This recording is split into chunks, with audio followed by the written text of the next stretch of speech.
അപ്പോൾ എന്നെക്കുറിച്ച് പറയുകയാണെങ്കിൽ ഞാനിവിടെ എറണാകുളം സ്വദേശിയാണ്. എറണാകുളം എം ജി റോഡിലാണ്, റോഡിന്റെ അടുത്താണ് താമസിക്കുന്നത്. ശരിക്കും എൻ്റെ ഫീൽഡ് എന്ന് പറയുന്നത് ഇലക്ട്രോണിക്സ് ആൻഡ് കമ്മ്യൂണിക്കേഷൻ എഞ്ചിനീയറിംഗ് കഴിഞ്ഞതാണ്. പക്ഷെ ഇപ്പോൾ അതിലേക്ക് ഇലക്ട്രോണിക്സ് സംബന്ധമായ ബിസിനസ്സുകൾ ഉണ്ടായിരുന്നു. അത് കുറെ കാലങ്ങളായിട്ട് സ്റ്റോപ്പ് ചെയ്തിട്ട് ഇതിനോടൊപ്പം തന്നെ ഞാനൊരു കാർ റാലി ഡ്രൈവർ ആയിരുന്നു. അപ്പോൾ ആ ഒരു ക്രേസ് ഉള്ളത് കൊണ്ട് അതിൻ്റെതായ കുറെ സ്പെയറുകളുടെ ബിസിനസ്സുകളും എനിക്ക് പാരലായിട്ട് ഉണ്ടായിരുന്നു. ഇപ്പോ അതിന്റെ കാർ റേസിംഗ് വണ്ടികളുടെ അതിന്റെ സ്പെയറുകളുടെ ബിസിനസ്, പിന്നെ അതിനുവേണ്ടി വണ്ടി നിർമ്മിക്കുന്ന ഒരു ഗ്യാരേജ്, ഇങ്ങനെയുള്ള കാര്യങ്ങൾ മാത്രമാണുള്ളത്. അതും എല്ലാം എറണാകുളം ടൗണിൽ തന്നെയാണ് ഉള്ളത്. പിന്നെ വൈഫ് എന്നോടൊപ്പം ഉണ്ട്. പിന്നെ എനിക്കൊരു മകളായിരുന്നു. മകൾ നഷ്ടപ്പെട്ട കാര്യം നിങ്ങൾക്ക് പലർക്കും അറിയാം. അപ്പൊ അതിനെക്കുറിച്ചൊന്നും ഞാൻ വിശദീകരിക്കുന്നില്ല. അപ്പോ 2007 ഇവിടെ തീർച്ചയായിട്ടും 2007 നമ്മള് ഇവിടെ സദാം ഹുസൈൻ എന്ന് പറയുന്ന ഇറാഖിന്റെ ഭരണാധികാരിയെ തൂക്കിലേറ്റുണ്ടായി. അപ്പോൾ ഇറാഖ്, പാകിസ്ഥാനും അറബ് രാജ്യങ്ങളും ഉൾപ്പെടെ എല്ലാ മുസ്ലിം രാജ്യങ്ങളിലും അന്ന് സാധാരണഗതിയിൽ പ്രവർത്തിച്ചപ്പോ ഇവിടെ ഈ കേരളത്തിൽ ഭരണ പ്രതിപക്ഷങ്ങളുടെ സപ്പോർട്ട് കൂടി അന്ന് ജനുവരി 1 കാലഘട്ടത്തിലാണ് ഇങ്ങനെ സംഭവിക്കുന്നത്. അപ്പോൾ ഇത് ഒരു ആയുധമായിട്ട് എടുക്കുകയും അന്ന് കാർണിവലിനെ ഇതിന്റെ പേരിൽ തടസ്സപ്പെടുത്താൻ ശ്രമിക്കുകയും ചെയ്തു. അങ്ങനെയാണ് ശരിക്കും പറഞ്ഞാല് അതിനെതിരെ കാർണിവൽ പൈതൃക സംരക്ഷണ സമിതി എന്ന് പറഞ്ഞിട്ട് ഇത് അവിടെ കൊച്ചിയിൽ രൂപപ്പെട്ടു. പിന്നെ അത് അവിടെ 2008 കാസ എന്ന് പറയുന്ന ഒരു സംഘടനയായിട്ട് അവിടെ രജിസ്റ്റർ ചെയ്യപ്പെട്ടു. അപ്പൊ അത് ഇങ്ങനെ കുറച്ച് നാളുകൾ പ്രവർത്തിച്ചു. അത് കൊച്ചിയിൽ മാത്രം ഒതുങ്ങി നിന്നതായിരുന്നു. അത് കാലക്രമേണ ഏതാനും വർഷങ്ങൾ കഴിഞ്ഞതോടുകൂടി, 2-3 വർഷങ്ങൾ കഴിഞ്ഞതോടുകൂടി അത് പ്രവർത്തനമൊക്കെ തുറഞ്ഞില്ലാണ്ടായി. പിന്നെ അതിനുശേഷം നമ്മുടെ ജോസഫ് മാഷിന്റെ കൈ വെട്ടിയെടുത്ത ആ ഒരു കാലഘട്ടം. അപ്പോ അന്നാണ് ശരിക്കും നമ്മുടെ ഒരു നിരപരാധിയായ ഒരു മനുഷ്യന്റെ, ഒരു കഥാപാത്രത്തിന് മുഹമ്മദ് എന്ന് പേര് നൽകിയതിന്റെ പേരിൽ അദ്ദേഹത്തിന്റെ കൈ ഇസ്ലാമിക നിയമപ്രകാരം എതിർവശത്ത് നിന്നുകൊണ്ട് കൈയും കാലും വെട്ടിയുണ്ടായി. അദ്ദേഹത്തിന്റെ കൈ വെട്ടിയെടുത്തു. അപ്പൊ അന്ന് ഇവിടുത്തെ ക്രിസ്ത്യൻ സമുദായത്തിന്റെയും ഇവിടുത്തെ പ്രതിപക്ഷ പാർട്ടികളുടെയും എല്ലാം നിലപാട് എന്താണെന്നുള്ളത് നമ്മൾ കണ്ട് അന്താളിച്ചിരിക്കുകയായിരുന്നു. എല്ലാ ക്രിസ്ത്യൻ സഭകൾക്കും നിരവധി സംഘടനകളുണ്ട്. പക്ഷെ ആ സംഘടനകളുടെ എല്ലാം നിലപാട് ആ സമയത്ത് എന്തായിരുന്നു? ഒരാൾ പോലും അദ്ദേഹത്തിന് വേണ്ടി ശബ്ദിക്കുവാൻ തയ്യാറായില്ല. ഒരു സഭകളുടെ ഭാഗത്തുനിന്നും അദ്ദേഹത്തിന് വേണ്ടി ഒരു ഇത് വന്നില്ല. അപ്പൊ ഇങ്ങനെ തുടർന്ന് വന്നൊരു പ്രശ്നങ്ങൾ വന്നപ്പോഴത്തേക്ക് ഇനി ക്രിസ്ത്യൻ സമുദായം ഇവിടെ നിലനിൽക്കണം, നമ്മുടെ സംസ്കാരം, നമ്മുടെ പൂർവികരൊക്കെ അനുഭവിച്ച ആ വിശ്വാസ സ്വാതന്ത്ര്യവും നമ്മുടെ സാമുദായിക സ്വാതന്ത്ര്യവും എല്ലാം അനുഭവിച്ച് നമുക്കിവിടെ ഈ സമുദായം ഇവിടെ നിലനിൽക്കണമെന്നുണ്ടെങ്കിൽ RSS പോലെ, ഹിന്ദുക്കൾക്ക് RSS എന്ന് പറയുന്ന പോലെ, അതേപോലെ തന്നെ ക്രിസ്ത്യാനികൾക്ക് അതേപോലൊരു സംഘടന വേണമെന്നുള്ളൊരു തോന്നലാണ് ഈ പഴയ നിർജീവമായി പോയ ആ പഴയ കാസയെ വീണ്ടും 2018 പുനരുജ്ജീവിപ്പിച്ച് അത് 2019 കൊച്ചി കേന്ദ്രമാക്കി രജിസ്റ്റർ ചെയ്ത് കൊണ്ടുവരുന്നത്. ശരിക്കും പറഞ്ഞാൽ നമ്മുടെ ഇവിടുത്തെ കേരളത്തിലെ സാഹചര്യം നോക്കുകയാണെന്നുണ്ടെങ്കിൽ നമ്മളൊരു വലിയൊരു ശക്തിയാണ്, ക്രിസ്ത്യാനികൾ ഇവിടെ ഒരു വലിയൊരു ശക്തിയാണ്. പക്ഷെ അത് മനസ്സിലാകുന്നില്ല. ഇപ്പൊ മുസ്ലിം സമുദായം ചില ജില്ലകളിൽ മാത്രം ഇങ്ങനെ കേന്ദ്രീകരിച്ച് നിൽക്കുമ്പോൾ ക്രിസ്ത്യൻ സമുദായം എന്ന് പറഞ്ഞ വിവിധങ്ങളായിട്ടുള്ള പല ജില്ലകളിലായിട്ട് കിടക്കുകയാണ്. പലരെയും ജയിപ്പിക്കാനും അതുപോലെ തന്നെ ഉദ്ദേശിക്കുന്നവരെ തോൽപ്പിക്കാനും ക്രിസ്ത്യൻ സമുദായം വിചാരിച്ചാൽ സാധിക്കും. പക്ഷെ നമ്മുടെ ശക്തി നമ്മുടെ ആളുകൾ മനസ്സിലാക്കുന്നില്ല. നമ്മളൊക്കെ വിവിധ നാട്ടുരാജ്യങ്ങളെ പോലെ നമ്മുടെ ഓരോ സഭകളും ഇങ്ങനെ വിഘടിച്ച് നിൽക്കുകയാണ്. പരസ്പര ബന്ധമില്ലാത്ത കുറെ നാട്ടുരാജ്യം. ശരിക്കും പറഞ്ഞാല് കത്തോലിക്കർ മുതൽ പെന്തക്കോസ്ത് വിശ്വാസികൾ വരെയുള്ള നമ്മുടെ സഭാ വിഭാഗങ്ങളിലെ ബിഷപ്പുമാരും തിരുമേനിമാരും പാസ്റ്റർമാരും എല്ലാവരും കൂടെ ഒരു മേശയുടെ ചുറ്റും ഇരുന്നു കൊണ്ട് ക്രിസ്ത്യാനികൾ ഈ കേരളത്തിൽ അല്ലെങ്കിൽ ഭാരതത്തിൽ നേരിടുന്ന ഒരു പൊതുവിഷയത്തിൽ ഏകകണ്ഠമായ ഒരു നിലപാട് സ്വീകരിക്കാമെന്നുണ്ടെങ്കിൽ ഇവിടുത്തെ ഭരണ എല്ലാവരും നമ്മൾ വിചാരിക്കുന്നിടത്ത് നിൽക്കും. നമ്മുടെ സമുദായത്തിന് അതിൻ്റെതായ മേൽക്കോയ്മ ഉണ്ടാവും. പക്ഷെ നിർഭാഗ്യവശാൽ അങ്ങനെയൊന്നും ഉണ്ടാവില്ല. എല്ലാം ചർച്ചകളിലെയും കുർബാനക്കിടയിലുള്ള പ്രസംഗങ്ങളിലും എല്ലാം മാത്രമാണ് സാഹോദര്യത്തെ കുറിച്ചൊക്കെ പറയുന്നത്. അല്ലാതെ അതിന്റെ അപ്പുറത്തേക്ക് ഒരു സാഹോദര്യം ഇല്ല. അപ്പൊ അങ്ങനെ വന്നപ്പോഴത്തേക്കാണ് എല്ലാ സഭകളിലെയും, ഇപ്പൊ യഹോവ സാക്ഷികൾ ഒഴികെയുള്ള എല്ലാ സഭകളിലെയും സഭാവിശ്വാസികളെ ഒരു കുടക്കീഴിൽ കൊണ്ടുവരണം എന്നുള്ള ഒരു ആശയം വരുന്നത്. ഒരു ക്രിസ്ത്യൻ ബ്രദർഹുഡ്. ശരിക്കും പറഞ്ഞാല് കാസയുടെ ഒരു ജില്ലാ കമ്മിറ്റിയിൽ ഓർത്തഡോക്സുകാരൻ, പള്ളിത്തർക്കത്തിന്റെ പേരിൽ പരസ്പരം കലഹിക്കുന്ന ഓർത്തഡോക്സുകാരൻ സെക്രട്ടറിയാണ്, യാക്കോബ കാരൻ പ്രസിഡന്റാണ്. അപ്പൊ അവർക്കിടയിലെ അങ്ങനെ പള്ളി തർക്കോ വിഷയവും അതിനകത്തില്ല. അതേപോലെ തന്നെ ഇവിടെ എറണാകുളം അങ്കമാലി അതിരൂപതയിൽ എങ്ങോട്ട് തിരിഞ്ഞിരുന്ന് കുർബാന ചൊല്ലണം എന്ന് പറഞ്ഞുകൊണ്ട് പരസ്പരം തമ്മിൽ പ്രശ്നങ്ങൾ ഉണ്ടാക്കുന്ന ഔദ്യോഗിക വിഭാഗക്കാരനും വിമതനും ഞങ്ങളുടെ സംഘടനയിലെ കമ്മിറ്റികളിൽ ഒരു പ്രശ്നവുമില്ലാതെ പ്രവർത്തിക്കുന്നുണ്ട്. അതുപോലെ തന്നെ ഇപ്പോ ഇവിടെ നോർത്ത് ഇന്ത്യയിലൊക്കെ പെന്തക്കോസ്ത് സഭാവിശ്വാസികളുടെ നേരെ എന്തെങ്കിലും ആക്രമണങ്ങളൊക്കെ ഉണ്ടായാൽ ഇവിടെ കേരളത്തിൽ ഭയങ്കര പ്രശ്നങ്ങളാണ്. അതായത് കേരളത്തിലെ കത്തോലിക്കരായിരിക്കും അതിനു വേണ്ടിയിട്ട് ആദ്യം ശബ്ദിക്കുക. പക്ഷെ അതിന്റെ ഉദ്ദേശം എന്ന് പറയുന്നത് ആത്മാർത്ഥതയൊന്നും ഉണ്ടായിട്ടൊന്നുമല്ല. അതിലെ രാഷ്ട്രീയ മുതലെടുപ്പും നേട്ടങ്ങൾക്ക് വേണ്ടിയിട്ടാണ് ഇവിടെ ഉടനെ പെന്തക്കോസ്ത് പാസ്റ്റർമാരെ ആക്രമിച്ചാലും അവരുടെ ചർച്ചകളിൽ ചെന്ന് എന്തെങ്കിലും ആരെങ്കിലും പ്രശ്നം ഉണ്ടാക്കിയാലും ഇവിടെ ഭയങ്കര പ്രശ്നമായിരിക്കും. അതിന് നേതൃത്വം കൊടുക്കുന്നത് ഇവിടുത്തെ കത്തോലിക്കരായിരിക്കും. പക്ഷെ ഇവിടെ ഈ നാട്ടില് കത്തോലിക്ക വീടുകളിൽ പെന്തക്കോസ്തുകാരെ അടുപ്പിക്കരുതെന്നുള്ളതാണ് നിർദ്ദേശം. അവരെ ആട്ടി ഓടിച്ചു വിടണമെന്നുള്ളതാണ്. ഇനി അഥവാ ഏതെങ്കിലും ഒരു കുടുംബത്തിൽ നിന്ന് ഒരു വിശ്വാസി പെന്തക്കോസ്ത് വിശ്വാസത്തിലേക്ക് പോവുകയാണെന്നുണ്ടെങ്കിൽ ആ ഇടവ പള്ളിയിൽ വിശദീകരണം കൊടുക്കുകയും വേണമെന്നുണ്ടെങ്കിൽ ഇടവകയിൽ എന്ന് വിലക്കുകയും ചെയ്യുന്ന അവസ്ഥയാണ് ഇവിടെ നിലവിലുള്ളത്. പക്ഷെ ഇങ്ങനെയുള്ള സ്നേഹം വരുന്നത് ഉത്തരേന്ത്യയിലെ വിഷയങ്ങൾ വരുമ്പോൾ മാത്രമേ ഉള്ളൂ.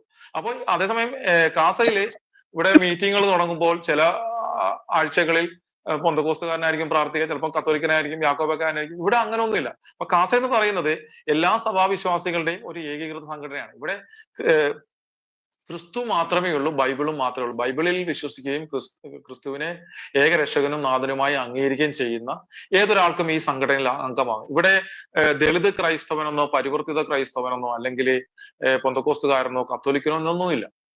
ഇവിടെ പരസ്പരം ബ്രദർ എന്നൊരു ഒരു അഭിസംബോധന മാത്രമേ പാടുള്ളൂ. സഭാപരമായ വിശ്വാസങ്ങളോ വ്യതിയാനങ്ങളോ തർക്കങ്ങളോ ഒന്നും ഇവിടെ ഇതായിട്ട് വരാൻ പാടില്ല. അതുപോലെ തന്നെ ഈ സംഘടനയിൽ ഏതൊരു രാഷ്ട്രീയ പ്രസ്ഥാനം, ലെനിനിസ്റ്റ് മാവോയിസ്റ്റ് പ്രസ്ഥാനങ്ങൾ, നെക്സലൈറ്റ് പ്രസ്ഥാനങ്ങൾ ഒഴികെയുള്ള കമ്മ്യൂണിസ്റ്റുകാർക്കും BJPക്കാർക്കും കേരള കോൺഗ്രസ്സുകാർക്കും എല്ലാം ഇതിനകത്ത് അംഗങ്ങളാകുമ്പോൾ എല്ലാവരും അംഗങ്ങളായിട്ടുണ്ട്. അപ്പൊ ഇവിടുത്തെ ഒരു പൊതു നിയമം എന്ന് പറയുന്നത് സംഘടനാ സമുദായത്തിനും വിശ്വാസത്തിനും വേണ്ടി എടുക്കുന്ന ഒരു നിലപാട് അത് സ്വന്തം രാഷ്ട്രീയ പ്രസ്ഥാനത്തിന് എതിരെ ആയാൽ പോലും അതിനെതിരെ ഒരു എതിർപ്പ് പ്രകടിപ്പിക്കാൻ പാടില്ല, അതിനെ അംഗീകരിക്കണം എന്നുള്ളത് മാത്രമേ ഉള്ളൂ. അപ്പോ ഇത്തരത്തിലെ ഇതിലൂടെ ഒരു സമ്മർദ്ദ ശക്തിയായി മാറിക്കൊണ്ട് ഇപ്പോൾ നമുക്കറിയാം ഇലക്ഷൻ വരുമ്പോൾ ഇവിടുത്തെ രാഷ്ട്രീയക്കാർ NSSന്റെ ആസ്ഥാനത്തേക്ക് പോകുന്ന കാണാം. പെരുന്നയിൽ സുകുമാരൻ നായരെ കാണാൻ പോകുന്ന കാണാം. കളിച്ചുകുളങ്ങരയിൽ SNDP വെള്ളാപ്പള്ളി നടേശനെ കാണാൻ പോകുന്നതായിട്ട് കാണാം. പക്ഷെ നമ്മുടെ ചില തിരുമേനിമാരെയും ചില ബിഷപ്പുമാരെയും ചില പാസ്റ്റർമാരെയൊക്കെ കാണാൻ പോകുമായിരിക്കും. പക്ഷെ അവരെ പോലെ ഒരു സമ്മർദ്ദ ശക്തി അല്ല നമ്മൾ. അപ്പൊ അങ്ങനെ ഒരു സമ്മർദ്ദ ശക്തിയായിട്ട് മാറിക്കൊണ്ട് നമ്മുടെ സമുദായത്തിനും നമ്മുടെ വിശ്വാസങ്ങൾക്കും നമ്മുടെ സംസ്കാരങ്ങളും നിലനിർത്തുന്നതിനും അതിന്റെ നേട്ടങ്ങൾക്കും വേണ്ടി അതുപോലെ തന്നെ നമ്മൾ നേരിടുന്ന എല്ലാ പ്രശ്നങ്ങൾക്കും ശക്തമായി, അതായത് ക്രിസ്ത്യൻ സമുദായത്തിന് നേരെ ഉണ്ടാകുന്ന, അത് ഏത് സഭ എന്നുള്ളതല്ല, നമ്മുടെ ആ ക്രിസ്ത്യാനി ആണോ, തലയിൽ മാമോദിസ വെള്ളം വീണവനാണോ, അവനൊരു വിഷയം ഉണ്ടായാൽ അവൻ ഒറ്റപ്പെടാൻ പാടില്ല. അവൻ വിളിക്കാതെ തന്നെ അവനൊപ്പം എത്തണം. അതുപോലെ തന്നെ ഈ സമുദായത്തിന് എതിരെ ഉയരുന്ന ഏതൊരു വിഷയത്തിനും ചോദ്യം ചെയ്യപ്പെടാതെ പോകരുത് എന്നുള്ള ആ ഒരു ലക്ഷ്യത്തോടെയാണ് കാസ രൂപീകരിക്കുന്നത്. പിന്നെ ഇതിനകത്ത് ഉള്ളൊരു മറ്റൊരു ഇതെന്ന് പറയുന്നത് ഒരു കാര്യം കൂടെ ഞാനൊന്ന് സൂചിപ്പിച്ചേക്കാം. ഇതിനകത്തുള്ളത് ഒരു ഐഡിയോളജി എന്ന് പറയുന്നത് എന്റെ രാജ്യം എന്റെ വിശ്വാസം എന്നുള്ള, എന്റെ രാജ്യമാണ് ആദ്യം, വിശ്വാസം രണ്ടാമത്. എന്റെ രാജ്യം എന്റെ വിശ്വാസം. കാര്യം ഈ രാജ്യം ഇതേപോലെ മതേതരമായി നിലനിന്നാൽ മാത്രമേ നമ്മുടെ ക്രിസ്ത്യൻ സമുദായവും വിശ്വാസവും ഇവിടെ നിലനിൽക്കുള്ളൂ. ഈ രാജ്യം എന്ന് മതേതരമല്ലാതായി മാറുന്നു അന്ന് നമ്മുടെ ക്രിസ്ത്യൻ സമുദായം ഇവിടെ ഉണ്ടാകില്ല. അപ്പോൾ ആ ഒരു ഐഡിയോളജിയോടുകൂടിയാണ് ഈ സംഘടന മുന്നോട്ട് പോകുന്നത്. അതായത് ഞാനിപ്പം സാർ പറഞ്ഞ അനുസരിച്ച് എനിക്ക് മനസ്സിലായത് ക്രിസ്ത്യൻ സമൂഹത്തിന്റെ ഒരു ഐക്യം ഒന്ന്, രണ്ടാമത് ക്രിസ്ത്യൻ സമൂഹം നേരിടുന്ന വെല്ലുവിളികൾക്കെതിരെയുള്ള ഒരു കൂട്ടായ്മ, അതിനെ ചെറുക്കുക എന്നുള്ള രണ്ട് ലക്ഷ്യമാണ് ഈ കാസ എന്നുള്ള സംഘടന കൊണ്ട് ഉദ്ദേശിക്കുന്നത്. ഞാനത് മനസ്സിലാക്കും. അപ്പോ കേരളത്തില് ഏറ്റവും അധികം ആളുകൾ കത്തോലിക്ക വിശ്വാസികളാണ്. പിന്നീട് യാക്കോബായ, മാർത്തോമ, ഓർത്തഡോക്സ്, പെന്തക്കോസ്ത്, CSI, ഈ എല്ലാ വിഭാഗങ്ങളും ക്രൈസ്തവ സമൂഹത്തിലുള്ള ഒരു പ്രശ്നം എന്ന് പറഞ്ഞാല് കത്തോലിക്ക സഭയോട് പെന്തക്കോസ്തുകാരൻ യോജിക്കില്ല, അതുപോലെ ബ്രദറൻകാരൻ പെന്തക്കോസ്തുകാരോട് യോജിക്കില്ല.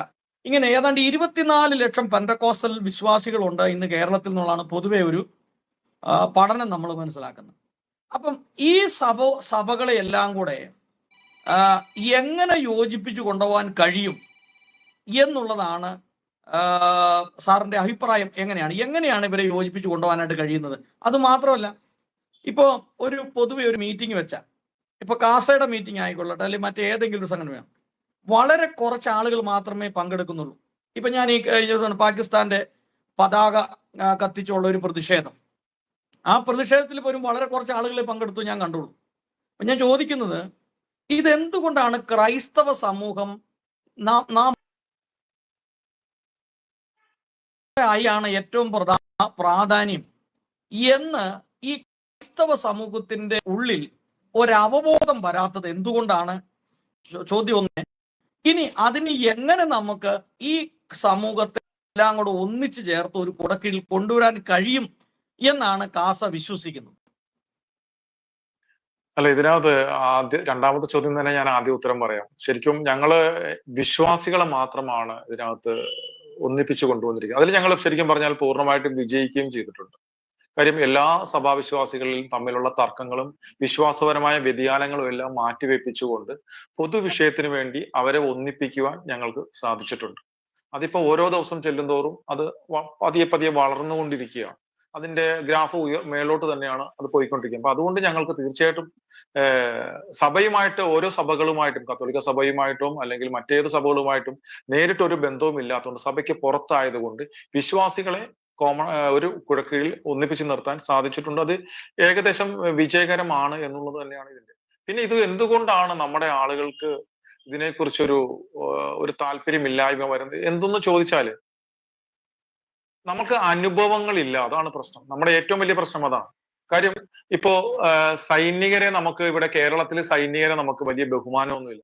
ഇപ്പൊ ഇവിടുത്തെ നമ്മുടെ ഒരു പട്ടാളക്കാരനെയൊക്കെ നമ്മളൊരു കോമഡി കഥാപാത്രങ്ങളായിട്ട് നമ്മൾ കാണുന്നു. സിനിമയിലും കഥകളിലും നാടകങ്ങളിലും കോമഡി പരിപാടികളിലും ഒക്കെ പട്ടാളക്കാരെ ഒരു കോമഡി ഒരു ബെഡായി പറയുന്ന ഒരു ആളുകളായിട്ട്, പട്ടാളക്കാരന്റെ ഭാര്യമാരാണെങ്കിൽ പരപുരുഷനെ തേടുന്ന സ്ത്രീകൾ, ഇങ്ങനെ കുറെ പുരുഷോത്തമ പിള്ളമാരെയും ഭഗീരഥം പിള്ളമാരെയൊക്കെയാണ് സിനിമകളിൽ ഉണ്ടാക്കി വെച്ചിരിക്കുന്നത്. കാര്യം എന്താണെന്ന് വെച്ചാൽ നമ്മുടെ ആളുകൾക്ക് സൈന്യത്തിന്റെ വില എന്തെന്നൊന്നും അറിയത്തില്ല. നോർത്തിലല്ലേ, തീർച്ചയായിട്ടും നോർത്തിലുള്ളവർക്കും ഉത്തരേന്ത്യയിലുള്ളവർക്കും നോർത്ത് ഈസ്റ്റിലുള്ളവർക്കും സൈന്യത്തെ ബഹുമാനമാണ്. കാര്യം എന്ന് പറഞ്ഞാൽ അവൾ യുദ്ധങ്ങളെ നേരിട്ടിട്ടുണ്ട്, പ്രകൃതിക്ഷോഭങ്ങളെ നേരിട്ടിട്ടുണ്ട്, കലാപങ്ങളെ നേരിട്ടിട്ടുണ്ട്, ചാവേർ ആക്രമണങ്ങളെ നേരിട്ടിട്ടുണ്ട്, ബോംബ് സ്ഫോടനങ്ങളെ നേരിട്ടിട്ടുണ്ട്. അപ്പൊ അതുകൊണ്ട് അതിലൊക്കെ സൈന്യത്തിന്റെ പ്രവർത്തനം എന്താണെന്നും സൈന്യത്തിന്റെ വില എന്താണെന്നും അറിയാം. അതുകൊണ്ട് സൈനികരെ അവർക്ക് ബഹുമാനമാണ്. നമുക്കിവിടെ പരിഹാസമാണ്. കാര്യം നമ്മൾ ഇവിടെ ഒന്നിനെ നേരിട്ടിട്ടില്ല. ഇതുപോലെ തന്നെയാണ് ക്രൈസ്തവ സമൂഹം ശ്രീലങ്കയിൽ ഉണ്ടായപ്പോഴും ഇപ്പോൾ നൈജീരിയയിൽ ഉണ്ടാവുമ്പോഴും ഇപ്പോൾ പെഹൽഗാമിൽ നടന്നപ്പോഴും എല്ലാം നമ്മൾ വിചാരിക്കുന്നത് ഇതൊന്നും നമ്മളെ ബാധിക്കുന്ന കാര്യമല്ലല്ലോ, എനിക്കല്ലല്ലോ സംഭവിച്ചത്, ഇവിടെ അല്ലല്ലോ സംഭവിച്ചത് എന്നുള്ളതാണ്. പക്ഷെ ഇവരറിയുന്നില്ല, ഇവിടെ വളരെ പുകയുന്ന ഒരു അഗ്നിപർവ്വതത്തിന്റെ പുറത്താണ് നമ്മൾ ഇവിടെ ഇരിക്കുന്നത് എന്നുള്ളത് ഇവരറിയുന്നില്ല. നമ്മുടെ കാൽച്ചുവട്ടിലെ മണ്ണ് ഒലിച്ചു പോയിക്കൊണ്ടിരിക്കുകയാണ്.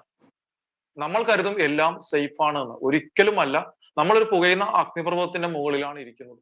ഓരോ ദിവസം ചെല്ലുന്തോറും നമ്മൾ നിൽക്കുന്ന ആ കാൽച്ചുവട്ടിലെ മണ്ണ് ഒലിച്ചു പോയിക്കൊണ്ടിരിക്കുകയാണ്. അതുകൊണ്ട് പൊതുവായ വിഷയങ്ങൾ എങ്കിലും സഭാപരമായ വ്യത്യാസങ്ങളും തർക്കങ്ങളും മാറ്റിവെച്ചുകൊണ്ട് ഒന്നിച്ചു നിൽക്കാൻ സാധിച്ചില്ല എങ്കിൽ, ഒരു രാഷ്ട്രീയപരമായ ഒരു തീരുമാനം എടുത്തുകൊണ്ട് ഒരു മാറ്റം വരുത്തുവാൻ സാധിച്ചില്ല എങ്കിൽ, ഈ സമുദായം ഇവിടെ സിറിയയിലും ലെബനനിലും ഇറാഖിലുമൊക്കെ സംഭവിച്ചതുപോലെ ഇത് തകർന്നടിക്കും. അപ്പോൾ അതിന് അനുവദിക്കരുത്. ഇപ്പൊ നമ്മുടെ പൂർവികർ ധൈര്യപൂർവ്വം മുന്നിട്ടിറങ്ങി കുറെ കാര്യങ്ങൾ ചെയ്തു വെച്ചത് കൊണ്ടാണ് നമ്മൾക്ക് ഇന്നും പലതും നമുക്ക് അനുഭവിക്കാൻ സാധിക്കുന്നത്. അപ്പം നമ്മളെ പോലെ അലസരായിട്ട് നിന്നിരുന്നെങ്കിൽ തീർച്ചയായിട്ടും നമുക്ക് അതിന് സാധിക്കുമായിരുന്നില്ല. അപ്പൊ അതുകൊണ്ടാണ് നമ്മൾക്ക് ഈ കാലഘട്ടത്തിൽ നമ്മൾക്ക് ഓരോരുത്തർക്കും ചെയ്യാൻ പറ്റുന്ന കാര്യങ്ങൾ നാം ചെയ്യുക. അതിനുവേണ്ടി നാം ഇറങ്ങിത്തിരിക്കുക. അതിന് ഭയപ്പെടരുത്. നമ്മളെ നയിക്കുന്നത് നമ്മുടെ കർത്താവായ യേശു ക്രിസ്തുവാണ്. ഓക്കെ, അവിടെ ഒരു ശകല റേഞ്ചിന്റെ പ്രശ്നം ഉണ്ടെന്ന് തോന്നുന്നു. ചെറുതായിട്ട് പതറിയാണ് കേൾക്കുന്നത്. ഒരു മിനിറ്റ്. അവിടെ ഒരു അല്പം റേഞ്ചിന്റെ പ്രശ്നം ഉണ്ടെന്നൊരു തോന്നൽ എനിക്ക് തോന്നുന്നു. കാരണം നമ്മള് വൈഫൈ കണക്ഷൻ ഉണ്ടല്ലോ അല്ലേ? വൈഫൈയിലാണ് പോയിക്കൊണ്ടിരിക്കുന്നത്. ഓക്കെ, ഞാനിപ്പോ വൈഫൈയിലേക്ക് ആക്കിയിട്ടുണ്ട്. ഇപ്പം നമ്മൾ ഓരോ പോയിന്റുകൾ തീർത്താ പോകുന്നത്. കാരണം ഇന്ന് തീർന്നില്ല, നമുക്ക് അടുത്ത ദിവസം ബാക്കി ചെയ്യാം. നമ്മൾ ആ പറയുന്ന കാര്യം ഒന്ന് ക്ലിയർ ആണ്. അപ്പം ഞാൻ ഇതിന്ന് മനസ്സിലാക്കിയത്, ക്രൈസ്തവ സമൂഹത്തിന് ഒരു വെല്ലുവിളി ഉണ്ട്. അത് ആരിൽ നിന്നോ ഉണ്ട്. അതുകൊണ്ടാണ് ഈ സംഘടനയുള്ള സംസാരത്തിൽ നിന്ന് മനസ്സിലായത്. അപ്പൊ യഥാർത്ഥത്തിൽ ഒരു ക്രൈസ്തവ സമൂഹം ഇന്ന് കേരളത്തിൽ നേരിടുന്ന വെല്ലുവിളി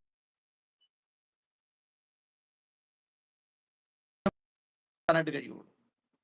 അപ്പോ ഈ കാസ എന്ന് പറയുന്ന സംഘടന ആരംഭിക്കാനും നിലനിൽക്കാനും അതിന് കാരണമുണ്ട്.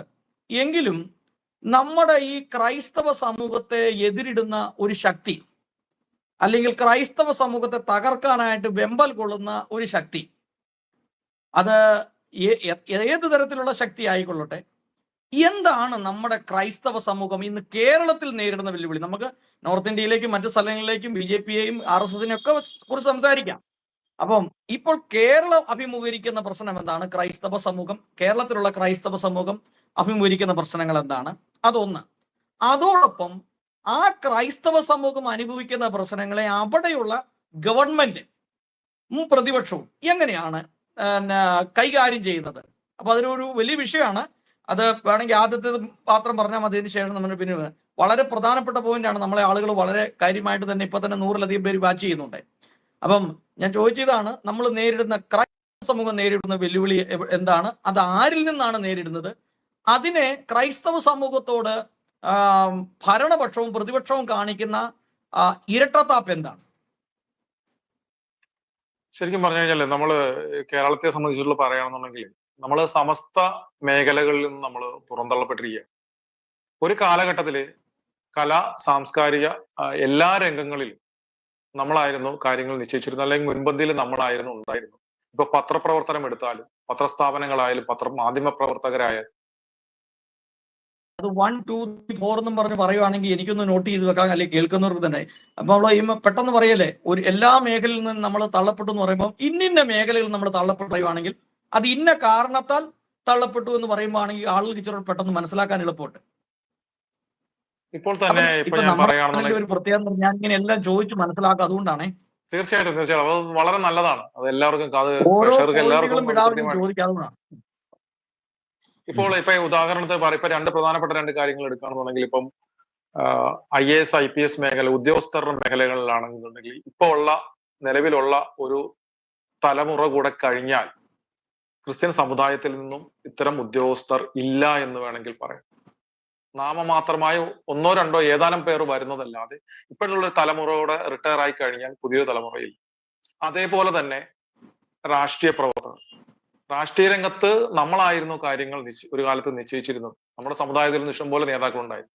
ഇന്നിവിടെ ഇപ്പോൾ ഉള്ള ഞാൻ പറഞ്ഞതുപോലെ തന്നെ ഒരു ഒരു വാർദ്ധക്യത്തിൽ എത്തി നിൽക്കുന്ന രാഷ്ട്രീയ തലമുറ കൂടെ മാറിക്കഴിഞ്ഞാൽ പുതുതായി നമ്മുടെ സമുദായത്തിൽ നിന്ന് വരുന്നവരാരും തന്നെ ഇല്ല. ഏതാനും ചിലരേ ഉള്ളൂ. പക്ഷെ ഉള്ളവരിൽ പലരെ പോലും സൈഡ് ലൈൻ ചെയ്തു കഴിഞ്ഞു. ഇപ്പോൾ ചെറുപ്പക്കാരുടെ കൂട്ടത്തിൽ വന്ന ജോസ് കെ മാണി 60 വയസ്സാവുന്നു. അദ്ദേഹത്തിന്റെ നിലപാട് നമ്മൾക്ക് എന്താണെന്ന് അറിയാം. പിന്നെ ഒരു അനൂപ് ജേക്കബ്, അദ്ദേഹത്തിന് പിറവത്ത് നിന്നും എങ്ങനെയെങ്കിലും ജയിച്ചാൽ മാത്രം മതി, അദ്ദേഹത്തിന് മാത്രം MLA ആയാൽ മതി, മന്ത്രിസ്ഥാനം കിട്ടുകയാണെങ്കിൽ അദ്ദേഹം സന്തുഷ്ടനാണ്. അപ്പോൾ അത് കഴിഞ്ഞു. പിന്നെ അനിൽ ആന്റണി, പിന്നെ ഒരു അനൂപ് ആന്റണി, പിന്നെ ഷോൺ ജോർജ്, ഇങ്ങനെ കുറച്ച് ഏതാനും ചിലരിൽ മാത്രമേ നമ്മുടെ സമുദായത്തിൽ നിന്ന് പുതുതായി ഉയർന്നു വരുന്നുള്ളൂ. അപ്പൊ അങ്ങനെ ഉയർന്നു വരുന്നവരിൽ പലരും സൈഡ് ലൈൻ ചെയ്യപ്പെട്ടു കഴിഞ്ഞു. അപ്പൊ രാഷ്ട്രീയ രംഗത്തെ മേൽക്കോയ്മ നമ്മൾക്ക് മുൻപുണ്ടായിരുന്നത് ഇന്നില്ല.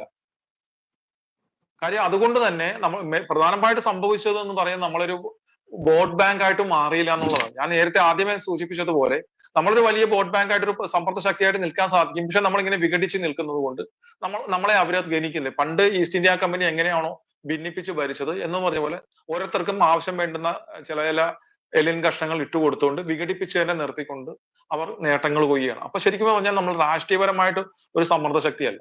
പിന്നെ കലാ സാംസ്കാരിക രംഗങ്ങളിലെല്ലാം തന്നെ നമ്മൾ പിന്നോക്കം പോയി.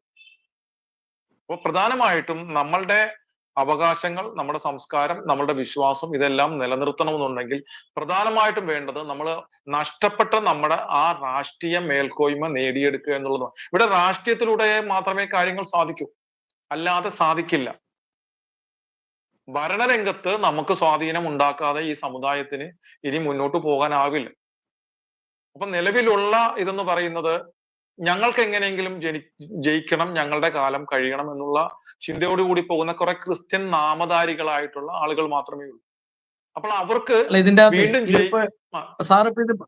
സാറിപ്പോ പറയുമ്പോഴേ, അപ്പൊ ഔട്ട്സൈഡ് നിൽക്കുന്ന ഒരാൾ ഒരു ചോദ്യം ചോദിക്കുക, എങ്ങനെയാണ് തള്ളപ്പെടാനുള്ള കാരണം എന്താന്ന് ചോദിച്ചാൽ എന്താണ് നമ്മൾ അതിന് മറുപടി പറയുക? അത് മറ്റാരെയും കുറ്റം പറഞ്ഞിട്ട് കാര്യമില്ല. അത് അതിന്റെ പ്രധാനപ്പെട്ട കാരണം നമ്മൾ തന്നെയാണ്. പലരും പല കാര്യങ്ങൾ അതിനകത്ത് പുരോഹിത വർഗം ഇതിനെ രാഷ്ട്രീയത്തെ ഉപയോഗിച്ചിട്ടുണ്ട്, പല കാര്യങ്ങൾക്ക് വേണ്ടി ഉപയോഗിച്ചിട്ടുണ്ട്.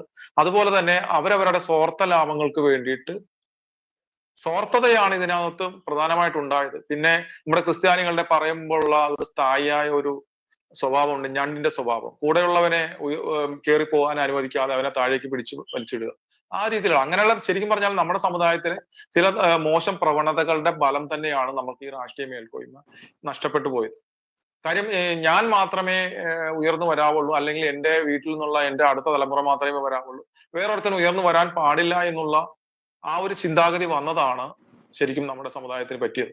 ഇപ്പോൾ ഏതെങ്കിലും രാഷ്ട്രീയ പ്രസ്ഥാനത്തിൽ നമ്മുടെ തന്നെ ക്രിസ്ത്യാനികൾ ആളുണ്ടെങ്കിൽ പുതുതായിട്ട് ഒരുത്തൻ ആ പാർട്ടിയിലേക്ക് കടന്നു വരുന്നതിനെ നിലവിൽ അവിടെ ഉള്ള ക്രിസ്ത്യാനികൾ ഇഷ്ടപ്പെടുന്നില്ല. കാര്യം അവൻ നന്നായിട്ട് പ്രവർത്തിച്ചാൽ എന്റെ സ്ഥാനം പോകുമെന്നുള്ളതാണ് ചിന്ത. അതുകൊണ്ട് എങ്ങനെയെങ്കിലും അവൻ വരുന്നതിനെ തടയാലും അവൻ വന്നു കഴിഞ്ഞാലും അവനെ ചവിട്ടി താഴ്ത്താൻ വേണ്ടുന്ന കാര്യങ്ങൾ ചെയ്യുക എന്നുള്ള അങ്ങനത്തെ കുറെ മോശം പ്രവണതകൾ നമ്മുടെ ആളുകളിലും ഉണ്ട്. അപ്പോൾ അതുകൊണ്ട് ഇനിയെങ്കിലും അത് മനസ്സിലാക്കി നമ്മൾ അതിന് മാറ്റം വരുത്തി നമ്മുടേതായ ആളുകൾ ഏത് രാഷ്ട്രീയ പ്രസ്ഥാനത്തിലായിക്കോട്ടെ അവരെ അവിടെ ഉയർന്നു വരുവാൻ വേണ്ടുന്ന സപ്പോർട്ട് നമ്മൾ കൊടുത്തുകൊണ്ട് അവരെ ഉയർത്തിയെടുത്ത് രാഷ്ട്രീയ മേൽക്കോയ്മ നമ്മൾ ഉണ്ടാക്കിയെടുത്താൽ മാത്രമേ നമ്മൾക്ക് ഇവിടെ പിടിച്ചു നിൽക്കാൻ സാധിക്കൂ.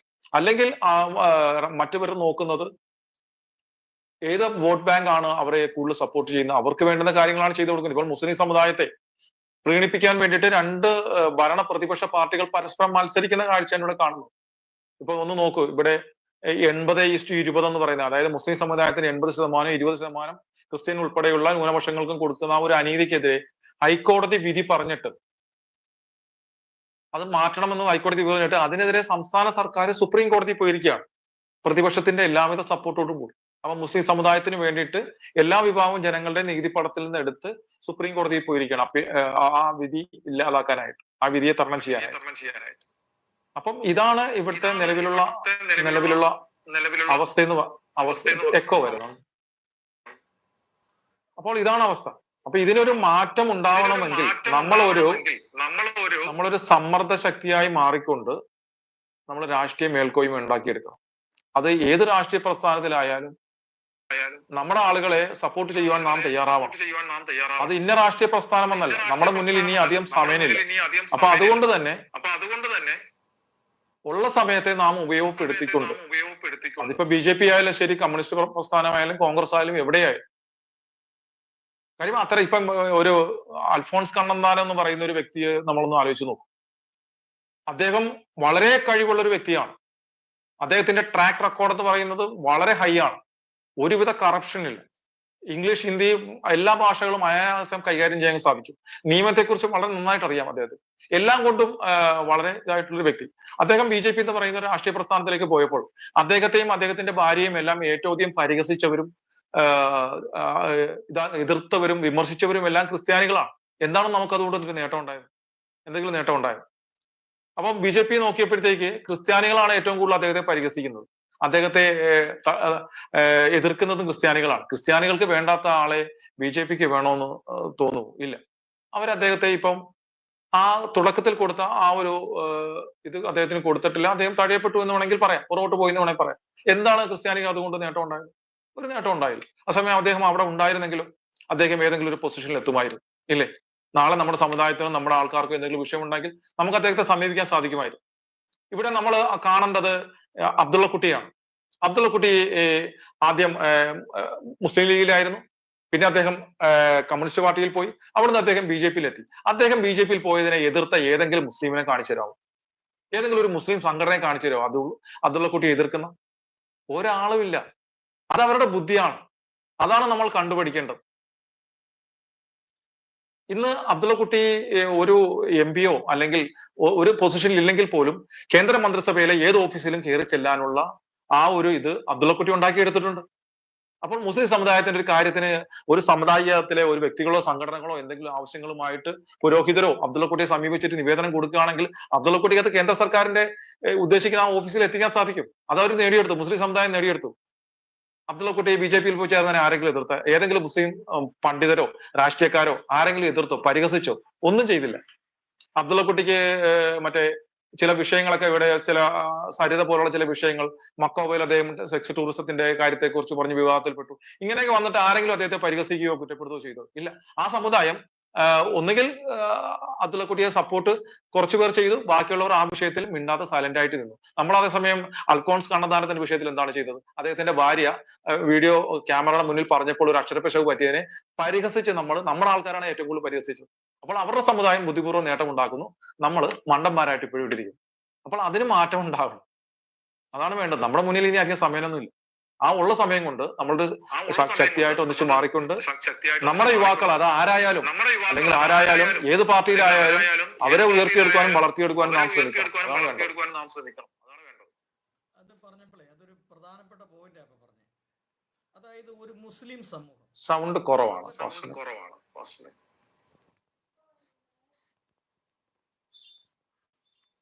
ഇപ്പൊ കേക്കാവോ? കേൾക്കാം.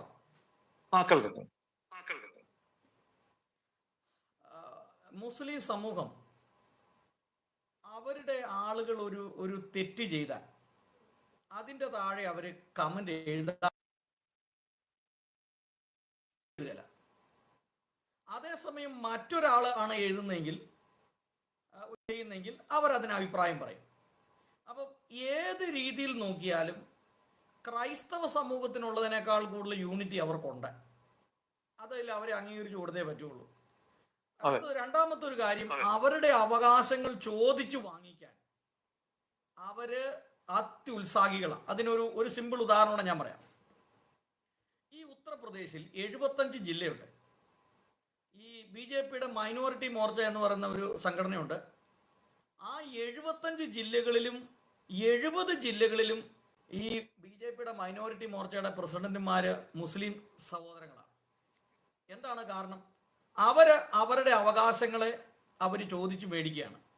അപ്പൊ അതിൻ്റെ അകത്തൊരു വലിയ ഒരു പോയിന്റ്. അപ്പം കെവിൻ സാർ പറഞ്ഞ അത് പ്രധാനപ്പെട്ട ഒരു പോയിന്റാണ്. നമ്മുടെ ഉള്ളിൽ ഒരു ഐക്യത കണ്ടെത്താനായിട്ട് കഴിയുന്നില്ല. അപ്പൊ അതൊരു കറക്റ്റ് കാര്യമാണ്. ഞാൻ ചോദിക്കുന്നത്, ഇപ്പൊ പറഞ്ഞല്ലോ നമ്മളെല്ലാ മേഖലയും തഴയപ്പെടുകയാണ്. അപ്പോൾ നമ്മളോടുള്ള ക്രൈസ്തവ സമൂഹത്തോടുള്ള ഇപ്പോൾ ഭരിക്കുന്ന കമ്മ്യൂണിസ്റ്റ് പാർട്ടിയുടെയും പ്രതിപക്ഷത്തിരിക്കുന്ന കോൺഗ്രസ് പാർട്ടിയുടെയും സമീപനം എന്താണ്?